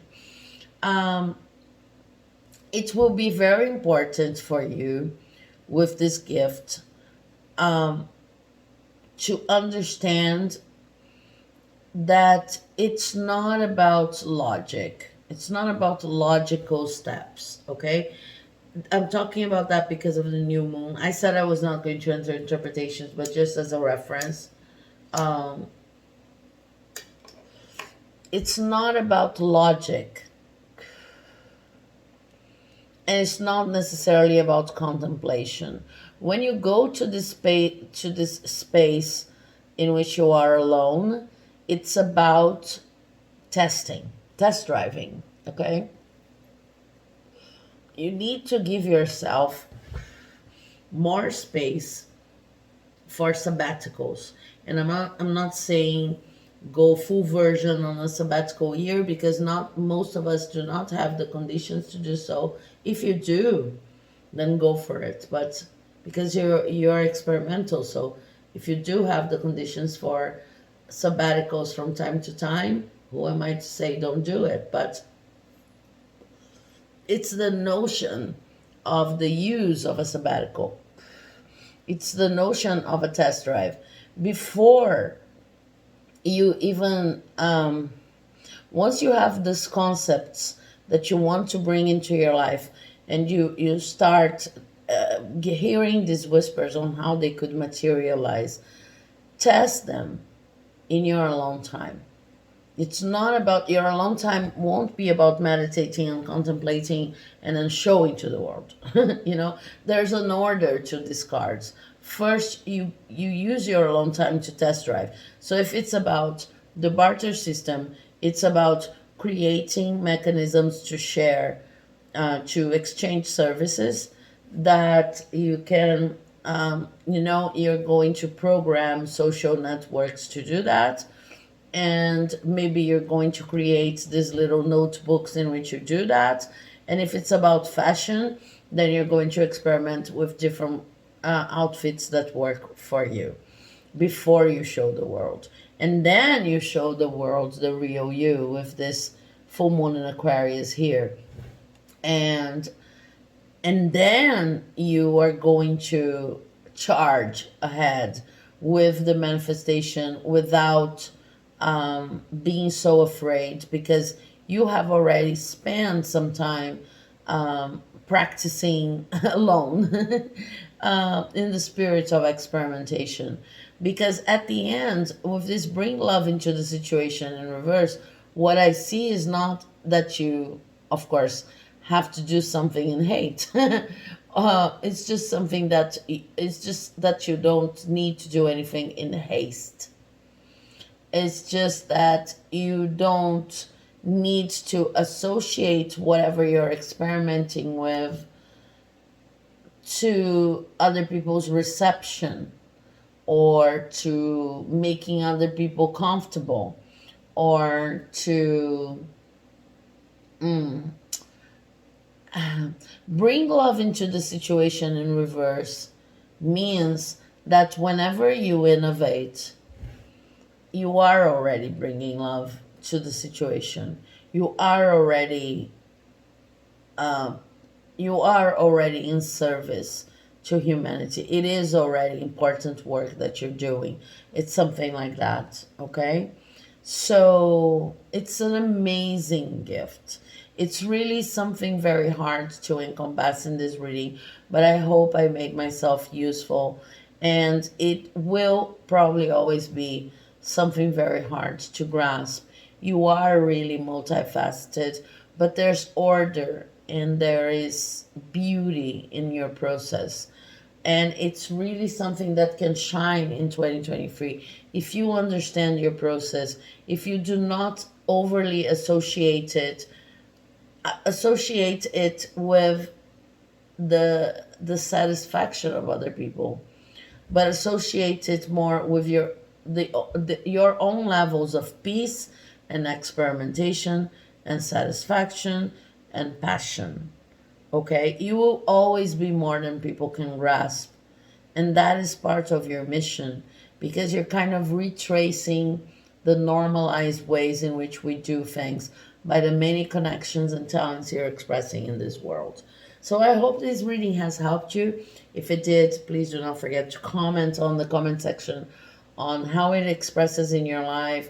the connections you've seen throughout this reading. I'm positive if you resonated with this bio, you've seen many connections. And do not forget to leave a like, to subscribe to the channel so that you can watch other readings like that and receive notifications. Thank you very much. I'm hoping for an amazing 2023 for us all. And I'll see you hopefully in the next reading. Bye-bye.